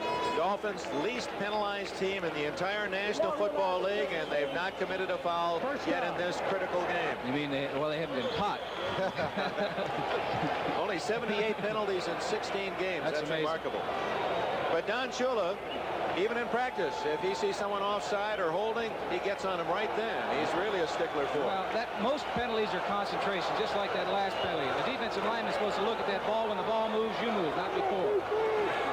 Moore in motion. First down at the 37. Delvin Williams. Great balance. Bill Courier dragged him down at the 28. And that's the Williams that Miami fans have cheered all season long. Well, he did a great job of running, and some good. Whenever you get yardage like that, that means somebody is out in front doing a job of blocking. Now here you've got a man in motion trying to get the defense to move over that way. 31, Norm Bulash. There's a big block providing that seam that he was able to jump through. Now his great quickness got him into that seam, but he had a good block from number 31, Norm Bulash. Where'd you say he was from? Bulash is from TCU, just outside of hometown, just outside of Houston, Lamarck, Texas. Well, he knows his people are watching him. He better do that. Bulash and the Oilers were watching 31 that time. We pause briefly for station identification from Miami. This is the NBC Television Network. AXAS TV 5, Fort Worth, Dallas. Dick Enberg with Len Dawson. The Orange Bowl in Miami. The AFC wild card game. Both teams scored in the first quarter, and it's been dead even since. 7-7. Yepremian has not had a chance to kick a field goal. He has 16 in a row in regular season play, 7 in a row in playoff action. Yes, I do remember Gary Yepremian as a field goal kicker. He was really booming him yesterday, too. Reverse to Moore. What a move. Look at it.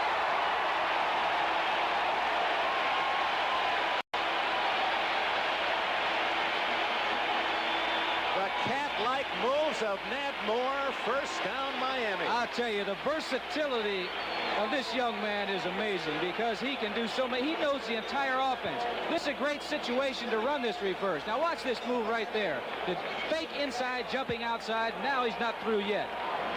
Sacrificing, doing anything you can to get as much yardage as you possibly can. Great situation to call this play. He broke away from number 52, Robert Brazil, and that is an accomplishment.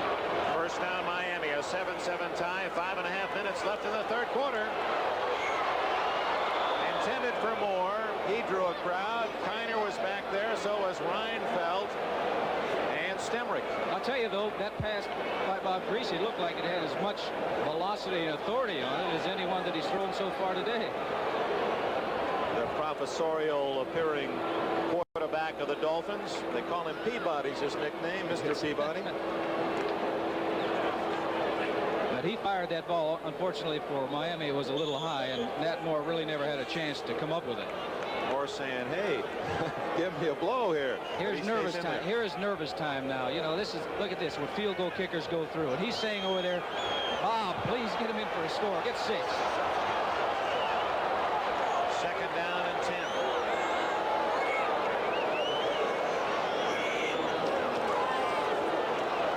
He's in trouble. Intended for Tillman. Bill Courier, safety from South Carolina, made the play. Once again, I said that the last pass he threw had great velocity. This one did not. Number 87, Tillman. He's getting single coverage, and he's beaten that man about 3 times, but the ball is thrown behind him once again. So from the 21-yard line, it is 3rd and 10, and Yepremian is 1 down closer to coming in for a field goal attempt. Houston counters with a prevent defense, looking for the pass, and Don Shula sends in Jimmy Cefalo, 81, to join Moore and Harris as wide receivers. Tillman stays in. Delvin Williams goes out. So 4 receivers, 1 running back. They're trying to spread out that defense because they have additional people in there. Here comes Nat Moore. He's going to come way out as a flanker. Good protection. Tillman broken up by 25. Curtain off in as an extra defensive back. So here comes Yepremian. 16 in a row regular season, and he's made 7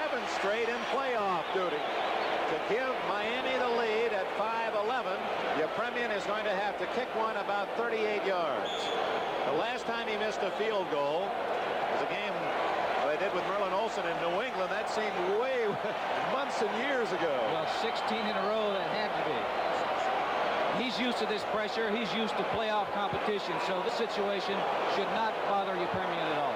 38 yards out of Strock's hold.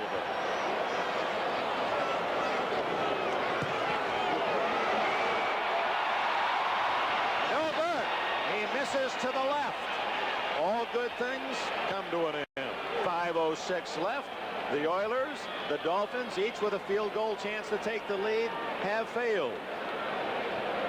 And watch Garrow. He knew it as soon as he kicked it. Well, he didn't follow through. Timeout. We'll be back. Houston's ball, 7-7 tie. No fiesta on that kick, but it'll be a Fiesta Bowl tomorrow. Arkansas, UCLA, 3:30 Eastern time on NBC. Yepremian has not had many lonely moments in this 78 season.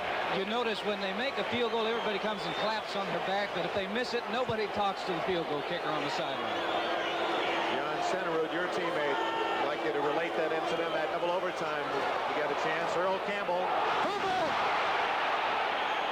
Who's got it? Houston recovers the ball. Carl Mock, 55, the right man in the right spot for the Oilers.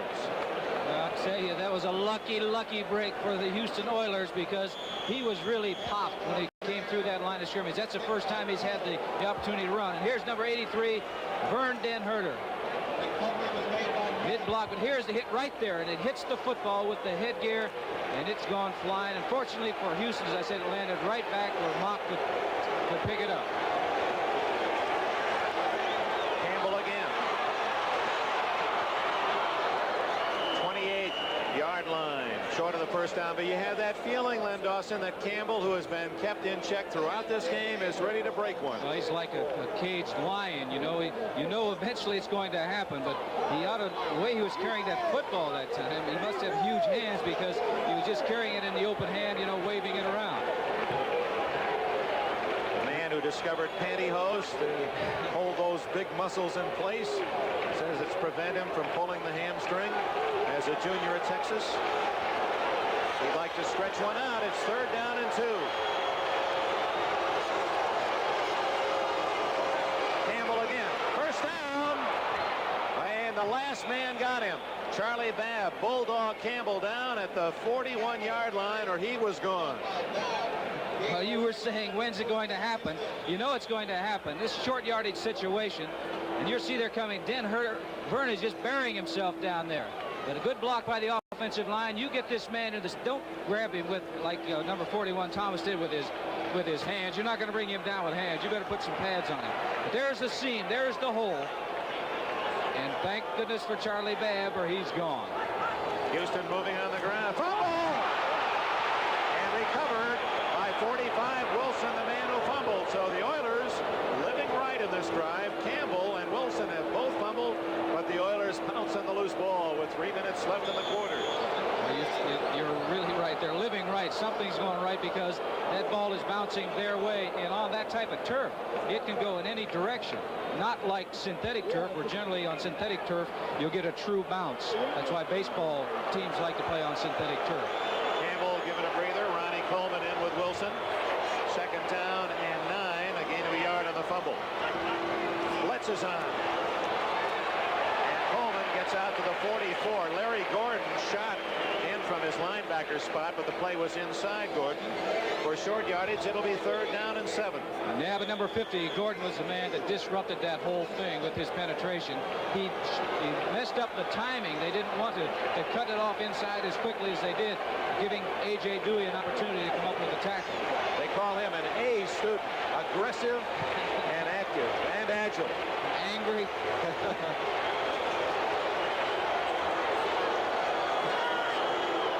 That's Gordon ducking in on the line of scrimmage. Give it to Wilson. He's got a first down, but there's a penalty flag down. Wilson driving all the way to the Miami 43. Now let's check the penalty call. Dick Jorgensen to signal against Miami. So Houston will decline that one and take the first down. The first Dolphin penalty of the game. Wilson ripped off a good gainer, and it's first down, Oilers at the 43. I talked about Nat Moore, Daryl Harris, that they're not receivers, they're ends. Number 00, Kenny Burroughs. Now this, you know, he's not hurting anybody out there, but that is an excellent block, providing a lane for his running back to run inside. Get in the way, shield them. That's right. Stay on your feet, go after people, peck at them, do anything you can to. Pastorini to Campbell. Oh, he's running like a terror now. Down to the 39-yard line. Those are different shoes than the rest of the Oilers are wearing. Were they high tops now? Check Campbell when he gets up. Those aren't the same shoes he was wearing in the first half. Well, he maybe figured, hey, those didn't work. And you remember in the first half he was slipping a little bit. Might be a different type of cleat on there.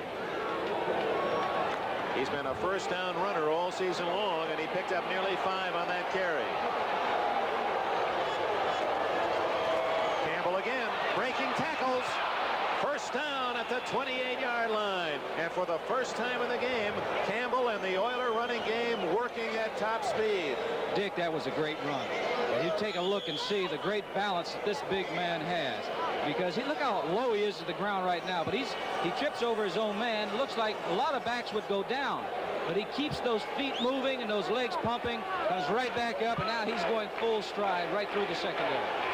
They say the second half, those tacklers who have paid the price in hitting Campbell all day, sometimes Campbell wears you down the way tacklers try to slow down the ball carrier.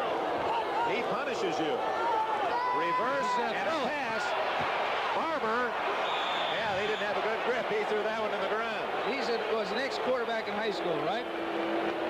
And he was out here practicing yesterday throwing. There must have been a reason behind that. We should have asked him if he was going to throw the ball. Now Barber shaved that one a little tight. 29 seconds remaining in the third quarter. Fiesta Bowl tomorrow, 3:30 Eastern time.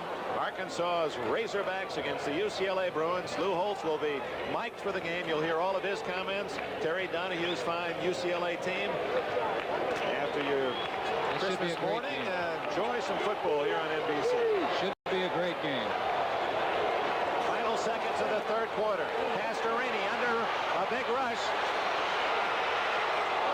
Threw it away. You would have thought that Norris Thomas, 41, was the intended receiver. He fought to get to the ball. I don't think had he caught it, he'd have been able to keep both feet in bounds. Dan, they had the pressure on him. The blitz was on. He knew he wasn't going to have time to work a pattern downfield with Kenny Burroughs. So he just unloaded. With that strong arm, he was capable of throwing it out of the park.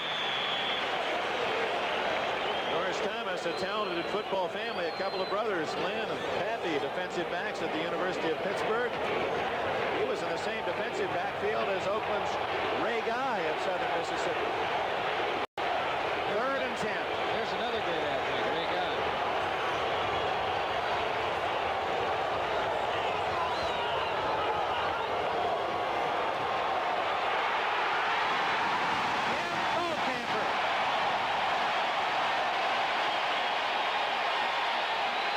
Camper's second sack. He's also blocked a field goal. He has been the Dolphins' star on defense. He sure has, and I know that Ronnie Coleman was standing there with his arms on his hips. And here it is, the blitz coming to the outside. Ronnie, that's your man, Ron.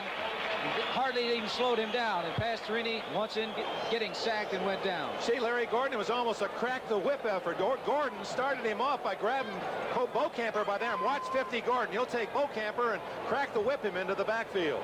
47 is supposed to block him. Either. The end of the third quarter in Miami's Orange Bowl. 15 minutes or more to go. It's a new game as we start the fourth period. Houston 7 and Miami 7.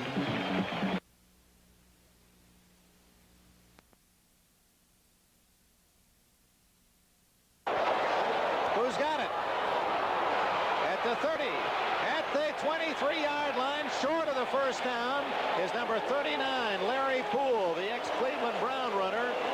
Miami will get the ball anyway, but not a bad place to try. No, that was the opportunity to do it, because even if it's not successful, Miami's not going to have that great a field position. And the way that the kicker's been kicking, he's been kicking into the end zone, so it's going to come out to the 20 anyway. So maybe they gave up 3 yards.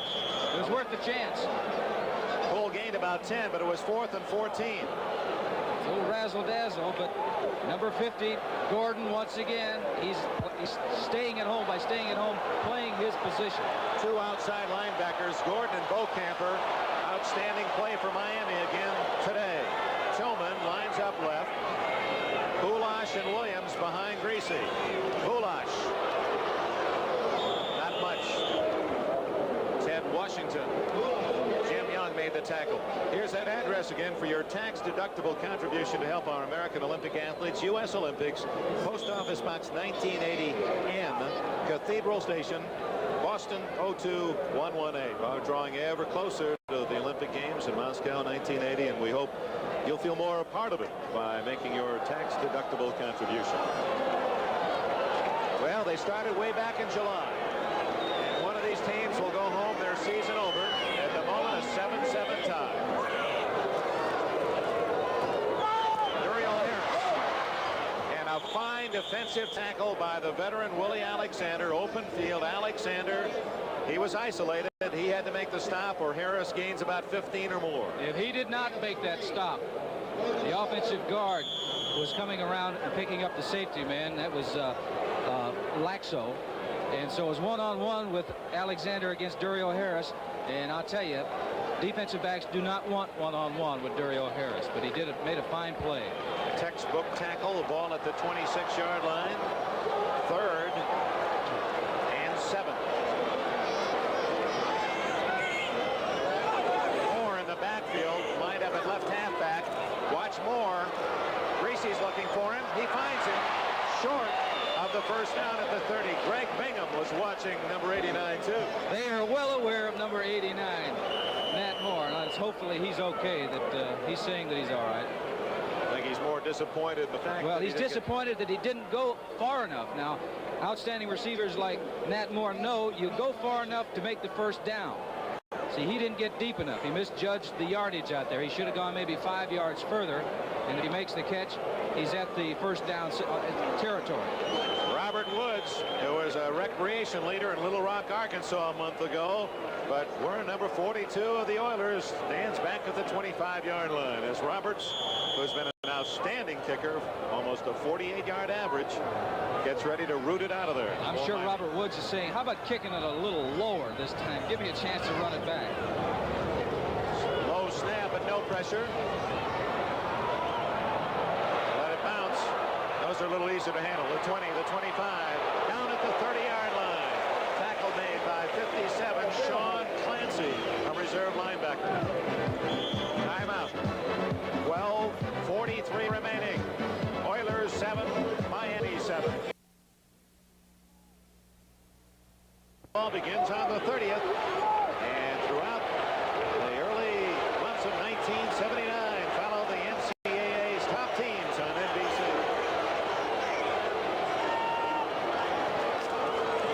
Campbell out to about the 32-yard line. You saw Pastor Rennie. He was 16 for 21 in the first half, 261 yards. That's a total that most quarterbacks would take for a whole game. Very happy, but that was the first half. Right now he is 0 for 4. Now Miami went into that dressing room, and I know what the coaches are saying. Hey, we've got to stop this man. Let's put some pressure on him. They've been blitzing Dan Moore here in the second half than they did in the first half. He spreads out his receivers in this formation. And it's play action to Campbell. 40. Almost fumbled, got to the 45-yard line, a first down for Houston. It's a good play action fake to Earl Campbell. When the defensive linebacker saw that he didn't have the ball, then they kind of forgot about him. He just went downfield about 8 yards, turned around, he was wide open. Gifford Nielsen, the backup quarterback, to Pastorini, number 14. A lot of way to go. Hey, you better believe it. You can see Earl Campbell right here. The linebackers forgot about him. Gordon was blitzing at the time, but he was wide open.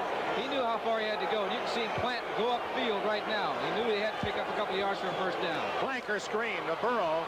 40 35, out of bounds at the 46. They gained but a yard as they got number 76, Morris Towns, out there to help the flanker. Bob Greasy, what do you think he's thinking now? I know what he's thinking. He's calculating. He's looking out. He's not really paying that much attention to what's going on the field right now. He's thinking about the plays that he's going to call, what they've been showing him here in the second half, any adjustments that he might have to make. He's thinking about what he's going to do when he gets back on the field. Look who's closest to him, 89, Nat Moore. That might be a clue. And Nat's saying, get the ball to me. Don't worry about it. I'll take care of it from there. 2nd and 9. Burrow. He's got a first down at the Miami 43-yard line. Pastorini has the Oilers on the move. The Oilers have dominated the game statistically since the middle of the first quarter. Well, I'll tell you, this ball was well thrown. Now, here's his primary receiver, his favorite receiver, I should say, led them in receptions. Just hooking up. Now, the timing has to be such because number 49, Charlie Babb, is there. Now, if it would have been a little late, he'd have been in a position to break up the play. Burrow playing to his notices with 6 catches. First down at the 43. Here comes Campbell. Nothing much there. Maybe a yard or two for Earl. Vern Den-Herder, All-Pro in 75. Out of Central Iowa, 9th-round draft pick. He excels against the run. He shows you why in that play. He's a lot of man to block. 6'6" and 252. Well, they've been trying to go to his side many times with no success whatsoever so far. The only problem is when they go the other way, they're looking at Dewey and Gordon. Campbell is out. Robert Woods, an extra receiver, is in. Only one running back. Wilson behind Pastorini.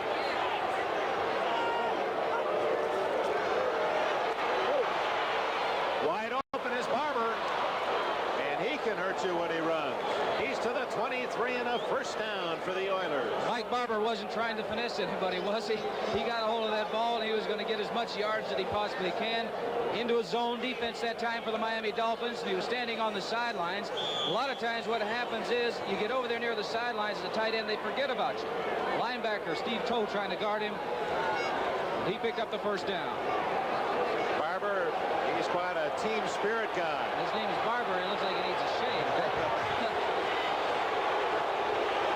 The Oilers into field goal range. And here's Campbell. Again, Den-Herder, Beaucamper, and Rusty Chambers, 51, in on the hit. Bum Phillips. He's a player's coach. Well, they love him. He sure is. We were out here at practice yesterday, and you know, it's a very loose, not undisciplined, but a loose, easy come, easy go type of situation with the players out here, and they seem to be enjoying it, which is great to see. The players out here enjoy practicing, enjoy being here, enjoy playing in the game. Campbell, boy, that's an understatement. Rookie, Texas. He appears to be okay. The indestructible Earl Campbell takes a breather. That'll mean Ronnie Coleman is in the backfield. 2nd down and 8. They have to get an opportunity down here to come up with some points. An opportunity means that he can't afford a loss throwing the ball or an interception. Less than 9 minutes remain. Wilson to the 20, where it will be 3rd and 6. Bob Baumhauer, 73, from Alabama in his second year. Den-Herder teamed up on the tackle. One thing about this natural turf out here, the players get dirty. You get on synthetic turf, the uniforms are always clean. Bum Phillips into his first playoffs. Bum is 55. Westfield 85 at the moment. Crowd chants defense.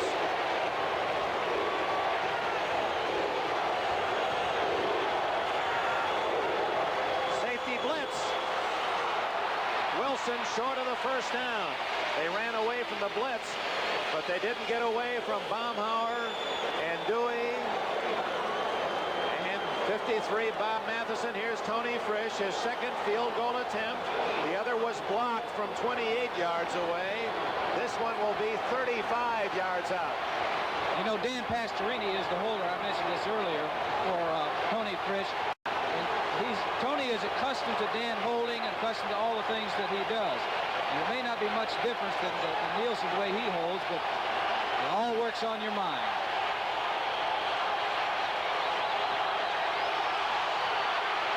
It's good.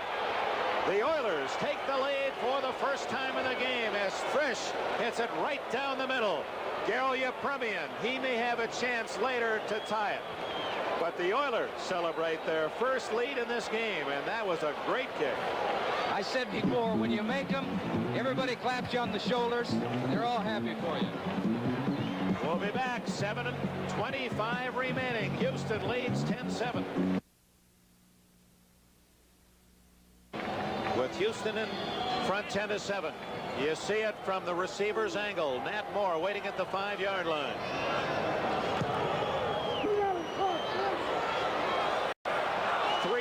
No, it's Duriel Harris. 20, blockers, 30, 40, tripped up at the 43-yard line. Oh, he had his sights set on that goal line at the other end of the field. He was saying, I'll do it myself. It's only 100 yards down there. I can get that far. But what an exciting run back. Return man Duriel Harris. You remember, he was hurdling. The last kickoff, he tried to hurdle about 4 players. Bob Greasy brings his team onto the field. That's full go right there. He's not holding anything back. Trips up over his own man, and he knows he can get up and run. Although they did spot it back at the 42 when he went down. Harris left, Moore right. Here's Greasy to throw. Intercepted. Bingham at the 50. Tackled immediately by Boulash. Houston has its second interception, and the Oilers are in the driver's seat. He was trying to go to Duriel Harris. Duriel Harris was hooking or curling behind the linebacker, but he didn't get it up high enough. Really a great interception by number 54 out of Purdue University, Greg Bingham. Bingham did not have an interception all year. Oilers ball, 7:05 left. Houston 10, the Dolphins 7. As Greasy, you can see him holding that right side after throwing the football. Yes, that was right. That was the spot where he's got the torn cartilage in the rib area. Don Strock, who actually threw more touchdown passes than Greasy this year. So he did a good job early in the year when Bob was hurt, tuning up on the sidelines. But it's Houston's ball at the 49. Pastorini. Incomplete. Little Robert Woods hit hard by Norris Thomas. Don't forget, after our game, NFL Sperry Report. Highlights of this game, and we're 7 minutes away from the end of this fourth quarter. A 10-7 Houston lead. There's the man who intercepted that last pass, Greg Bingham. Well, yeah, there's one Boilermaker to another, but Greasy didn't want to throw that to that particular Boilermaker. 2nd and 10. Greasy appears to be okay.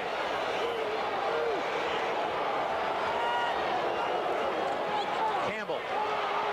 Outside. All the way to the 30-yard line and a first down. That was not unlike the run that he pulled off late in the game in the Astrodome when he went 81 yards for a touchdown. That was a very similar one to the same side over there. And look at the acceleration on this man, because he dips, goes outside. Camper, number 58, never had a chance because of that great speed of number 34, Earl Campbell. Kept saying, when is it going to happen? You know, when's he going to break one? You know it. He's out there and gets the ball off him if he's going to. Houston 10, Miami 7, 6 minutes, 20 seconds left. Campbell again. To the 25-yard line, a gain of 5. Shula spurring his Dolphin defense from the near sideline. Well, this is really an important drive. You're looking at the clock. 6 minutes remaining in this football game, and Miami is currently down. They've got to stop them. They can't afford to give them a touchdown. And maybe if they give up 3 points, they're still very much in the ball game. But they've got to put the skids to the Houston offense right now. There's the franchise. Earl Campbell, he has 63 yards in the second half, only 16 in the first half.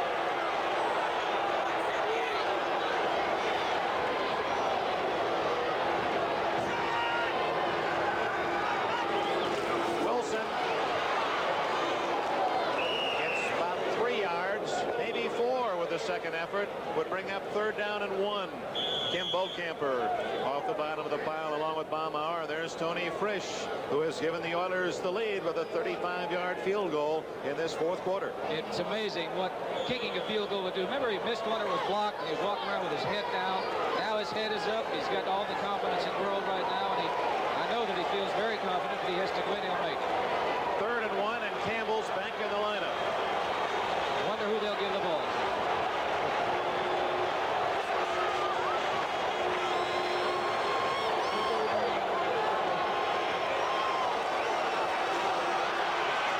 First down to the 24, and the Oilers continue their drive, and at the same time chewing up time. 4:48 left. Has Bum changed his expression yet? No, he hasn't. And I know he's really uptight. Here it is. I said who they're going to give it to. You know who they're going to give it to. Number 34, Earl Campbell. Great power runner. Not much there, but enough for a first down. Whereas Pastorini now would like to keep Campbell on the ground and mix in a pass or two, get a touchdown to almost put this one out of reach for Miami. The Dolphins hoping to stop the Oilers, force them to try a field goal. A touchdown extra point could still win for Miami. Pastorini's doing a great job of using that 30-second clock, too. 4, 3, 2. He doesn't snap the ball to 2 seconds. Wilson back against the grain and inside the 15 to the 14, a gain of 6. Now that is an intelligent quarterback. He went all the way down to 2 or 1 seconds on that 30-second clock. You know, you have your 2-minute drills. This is also a drill. He's looking right straight up at that 30-second clock up there, and he knows how much time is on it. He'll gear his cadence accordingly. Let's watch how close he comes to 0 seconds on the 30-second clock with this call. Meanwhile, at the other end, 3:40 left in the game. Pastorini setting his line.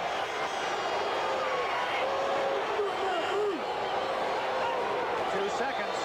Wilson breaks a tackle. First and goal for Houston at the 6-yard line. Tim Wilson, who caught the touchdown pass from Pastorini back in the first quarter. He has complimented Campbell rather nicely. Number 86, Mike Barber, doing a job of trying to block on big Beaucamper. That's a tough duty because that big linebacker's around 250 pounds. 3:02, 3:01, 3 minutes left. A Houston touchdown would make it most difficult for Miami. First and goal at the 6.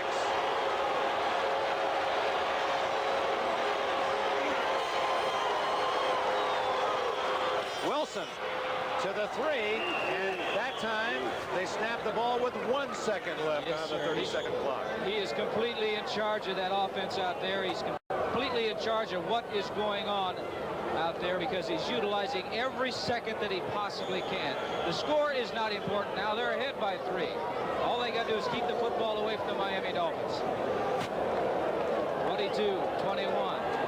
He generally leaves a huddle around 15 seconds before he has to get the ball off. 2 minutes and 20 seconds left on the game clock. He'll have to get this play off before the 2-minute warning. Campbell outside and stopped on the goal line at the 1-foot line with 2:03, and we're going to have the 2-minute warning right now. 2 minutes left in this playoff game. Houston less than a yard away from a touchdown, and the Oilers in front by 3. The ball tomorrow on NBC at 3:30.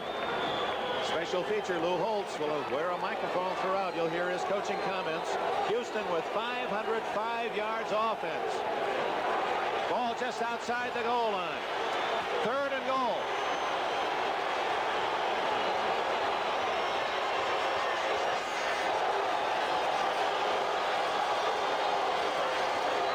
Campbell. Touchdown! The Earl of Campbell has scored, and the Oilers have jumped in front by more than a touchdown. This is a man that wanted to get in there. There isn't anything there. You're going to watch him just up and over.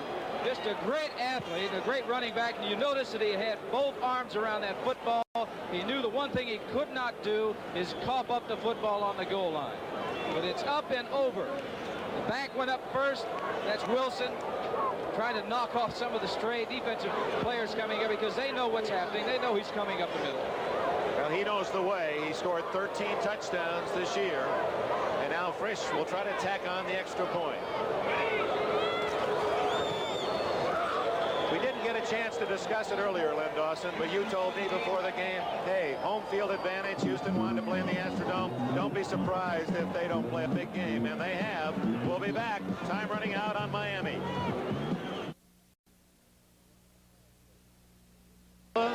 Between a rock and a hard place. Houston 17, Miami 7, less than 2 minutes remaining. As Frisch lines it down the middle. Taken by Bulash. And he's to the 39-yard line. Clock stops, change of possession, 1:50 remaining. Don Strock takes over at quarterback for Miami. If Houston wins, that's how it'll line up on the weekend next, as we can fill in the blanks. Denver will play at Pittsburgh on Saturday, and Houston will be at New England on Sunday here on NBC. In the NFC, it'll be Atlanta, Dallas Saturday, Minnesota, Los Angeles Sunday. This is really a difficult situation for Don Strock to come in. Minute 50 to go. They're down by 10. They need 2 touchdowns to win the football game. Offensively, Miami didn't have much going. 42 yards rushing is all they've had this afternoon. Strock, who hasn't played for a while, gets it off to Matt Moore. He's got blockers. He's to the 40. The acrobatic Moore all the way to the 38-yard line before Kurt Knopf, 25, can make the tackle, and the Dolphins do not huddle. Sperry NFL report follows. The Dolphins trying to get a quick score and then a possible onside kick. They trail 17-7. Got Matt Moore in the backfield. Whoops, premature movement. Right guard, Eric Loxo. And of course, a new quarterback, a new sound, and you expect those mistakes. Illegal procedure. Houston officially 487 yards offense, Miami 211. It's amazing that the game was so close with the statistics that Houston had over the Miami Dolphins. They had just 42 yards rushing in the ball game. And that puts a lot of pressure on the quarterback to come up with the additional yards necessary to move the football. Campbell leading the way on the ground with 83 yards, and Wilson chipping in with 81. He's been a forgotten hero for the Oilers. The second half was Earl Campbell. I think he had 14 yards in the first half. 16 in the first, and Wilson had only 17. Second Miami penalty of the game. Strock is hit. And it's Elvin Bethea, 65, the Big E. And the Oilers can start to feel more outward joy along the far sidelines, and the furrows deepen on the brow of Don Shula. It was a tough, long run, but apparently his Dolphins will run out of energy at the wire. We'll be back. Minute 14 remaining. 17-7 Oilers. Suskill, Bo McComas, player identification, Jack Prote, our statistician. Don Strock takes his Dolphins to the line of scrimmage at the 47-yard line.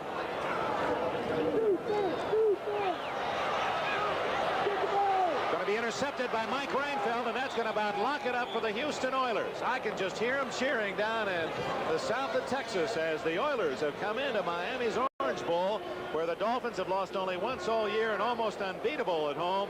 And Houston apparently is going to advance in the AFC Championships.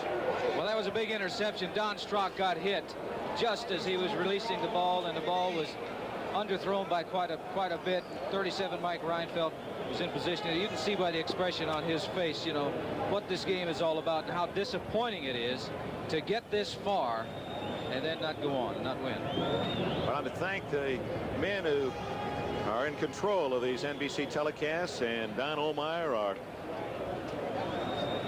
man at the top, brought excitement to these NBC telecasts throughout the year.